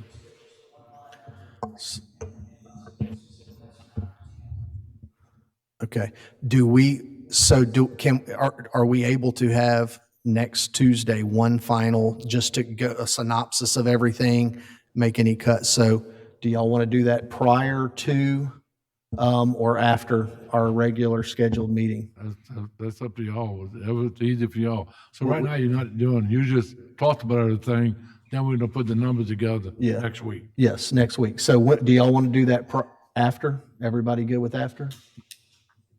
So we'll make some recommendations from the council on, hey, I think we ought to cut or reduce this amount by X, and then we'll vote on it to get a consensus. Yeah, so if you want to cut a certain. Well, you're not accepting everything that's on these paper right now, boy. No. Okay.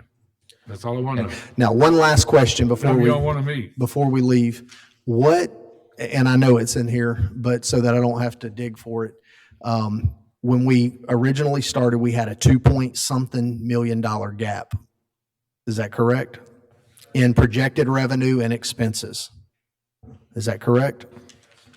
What is that gap right now? That 2.2 million was only straight departmental items. It did not include the non-departmental and insurance. So it was missing part of the picture when he gave you those figures. Okay, so what is our total gap? And so we have a deficit budget at this point. Correct. We are deficit at this point. We're starting with 6.8 million now. I can't hear you. I can't hear you, Mike. If you look at the big Speaking to the mic, Mike. Yeah. Oh, it's off. Oh, I guess I got the wrong one. They picked them up. I would call your attention to the big, what I call the big sheet, the combined funds statement. You'll notice that there is, in very tiny print, but I'll show you what it is. There's a starting fund balance in the general fund of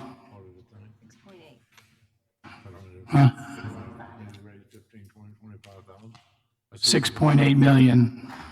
That's projected. Starting balance. Starting balance, okay. In the general fund. The projected ending balance in the general fund is a negative 3.4 million. So that's a pretty wide gap. So even with our 6.8 with expenses and with projected revenue, we're looking at a 3 point what? We're in minus 3.4. Now, there have been some, in preparation for this, there have been some changes in revenue, Okay. Is that increasing or decreasing? increase. Significantly? No. We increased the sales tax by, we're sitting at about 600,000 better than budget right now, better than year over year on sales tax. We're increasing sales tax by 200,000. We're bringing it from 14.8 to 15 million. What about gaming? Gaming, we're still debating. Okay. All right. I think we're going to have to do some more risking. Yeah. Yeah, we're gonna have to. I didn't see any, I didn't hear any actual changes in the non-department. Well, we were gonna. So we're still. We can make those recommendations, correct? Yeah. I think it would be prudent for us to soak this information in. Help me understand, we have a $9 million difference. Yes. In where we're at right now, based off of revenues and expenditures, and savings. That's a pretty big gap to close. But I'll tell you, I want to sit on it and think. It would be irresponsible to make any statements right now. I know Doc thinks we need to raise the millage. However, we haven't raised the millage in over 40 years, is it now at this point? 27. 27 years? We've done it for 27 years without raising the millage. I think we can figure it out for a 28th. But I think this is going to be a tough week for all of us. Nathan, I don't have anything else to say. I think what surprised us more than anything else is the impact of our employees, the cost of our employees between longevity pay and PERS and just routine pay raises. And we're at the point now where we need to learn how to do more with less. If we give them the right equipment, maybe have not as many people. Well, I think that's why Nathan has been on the contractual services thing. The thing that I brought up years ago, I think there's a real need to look at that as an avenue to cut down insurance requirement costs, tax contributions, PERS contributions, if we're using outsourced labor that is covered by their own company. I think that should, have we done any analysis of how much we could actually afford to spend and what rights we have regard to allowing private companies or entities to do jobs that are tasked for the city? Well, as you know, about 3 years ago, we started doing a lot of our grass mowing and cleaning with contracts, and I think that's worked out well for us. You've suggested we ought to have a ditch contract, and engineering is working on getting quotes right now for a ditch cleaning unit price contract. I think we need to learn, and the repair replace contractor is, my gosh, Diana, what are we spending over? Bottom to top? Near $1 million on that. On that contract that water and sewer is using mostly for all their emergencies. And they're doing that really because we don't have the staff to do anything other than just emergencies, but anything we've got a chance to get an estimate on it from their contract. We've got a port maintenance contract that we're using instead of our guys having to fix the piers. We're able to quote that. So I think we really do need to do more of that. I agree. Is there any way to look at what more we can do and maybe project what the savings would be if we went to a contractual services? Yeah, the mayor's got a few more rabbits in the hat, I think. He was talking when he left here just earlier that instead of, for example, buying 20 police cars, that we ought to do a lease purchase over 60 months and pull that out of the general fund. How much would that decrease our this, I'd just be guessing, but, All vehicles budgeted for next year in the general fund's about 2.25. so if we broke that over 5 years, it would basically be. Correct. That would knock off. Cut it down to 20%. About 1.5, Point something yeah. million, 1.5, 1 point something off of that. So just so I understand this correctly, we're projecting somewhere around $72 million in revenue, and we're setting over 80 million in expenses. That's departmental and non-departmental. Correct. And health insurance has not been evaluated yet. I just received the numbers today. Okay. All right. How many vehicles do we have in the city of Biloxi? Everybody got one that works in the city? We got 600 cars, what we got? I don't How many know. cars we have? You said we don't have, we need 29 for the I police don't know our department? total car count. Say again? I do not know our total car count because we hold on to some vehicles that are not drivable. We just use them for parts. So we don't have an idea how many we have. Mm-mm. I mean, everybody, you might have 6 down at the port commission, you might have 8 sitting over there. I mean, maybe we don't need this many cars. I know we need police cars. No, I'm not talking about the police cars. Of the I'm talking about all the vehicles rest to of the people purchase riding next around. year, 28 of That's them 29. are police cars. Yeah. So that's $1.5 million, probably for those cars. Well, something he needs. Because you need police, definitely. Somebody got to run the homeless off. So we need police cars to have that. But all these other people riding around in the city, why does everybody and their brother got a car? I mean, that's 40,000, 50,000 just riding around on the streets. I mean, everybody, employee, they got to get to work like anybody else. They got to get there. We don't need to provide them with a car or a truck. Councilman, I was looking for a piece of paper that I thought I had, but I laid my hands on, but there's an increase of 4 bodies, city employees, over the previous year's budget. So if I could find that number, I'll tell you, but we're plus 4, and that's basically because it's plus 13 in the police department, plus 13 more bodies than in the previous budget. Yeah, but we don't have enough employees according to everybody. But you keep saying we got more. And then you said the contracts and services Yeah, that's one. is $6 million a year. And we paying them people $15, $20 an hour to do the stuff we won't pay our own employees. So we wasted, both folks said last week, $5.7 million on contract services. I mean, that's a ton of money. Here's my total I was looking for. Fiscal year '24 that we're budgeting, 624 bodies. In '23, it was 597. Oh, no, I'm sorry, 724 versus 722. The total people we budgeted for in the current year was 722 bodies. The budget that you're going to vote on is 724, so it's a plus two bodies. That you asked about how many people we have. That's what's in the budget. That's the budget. 724.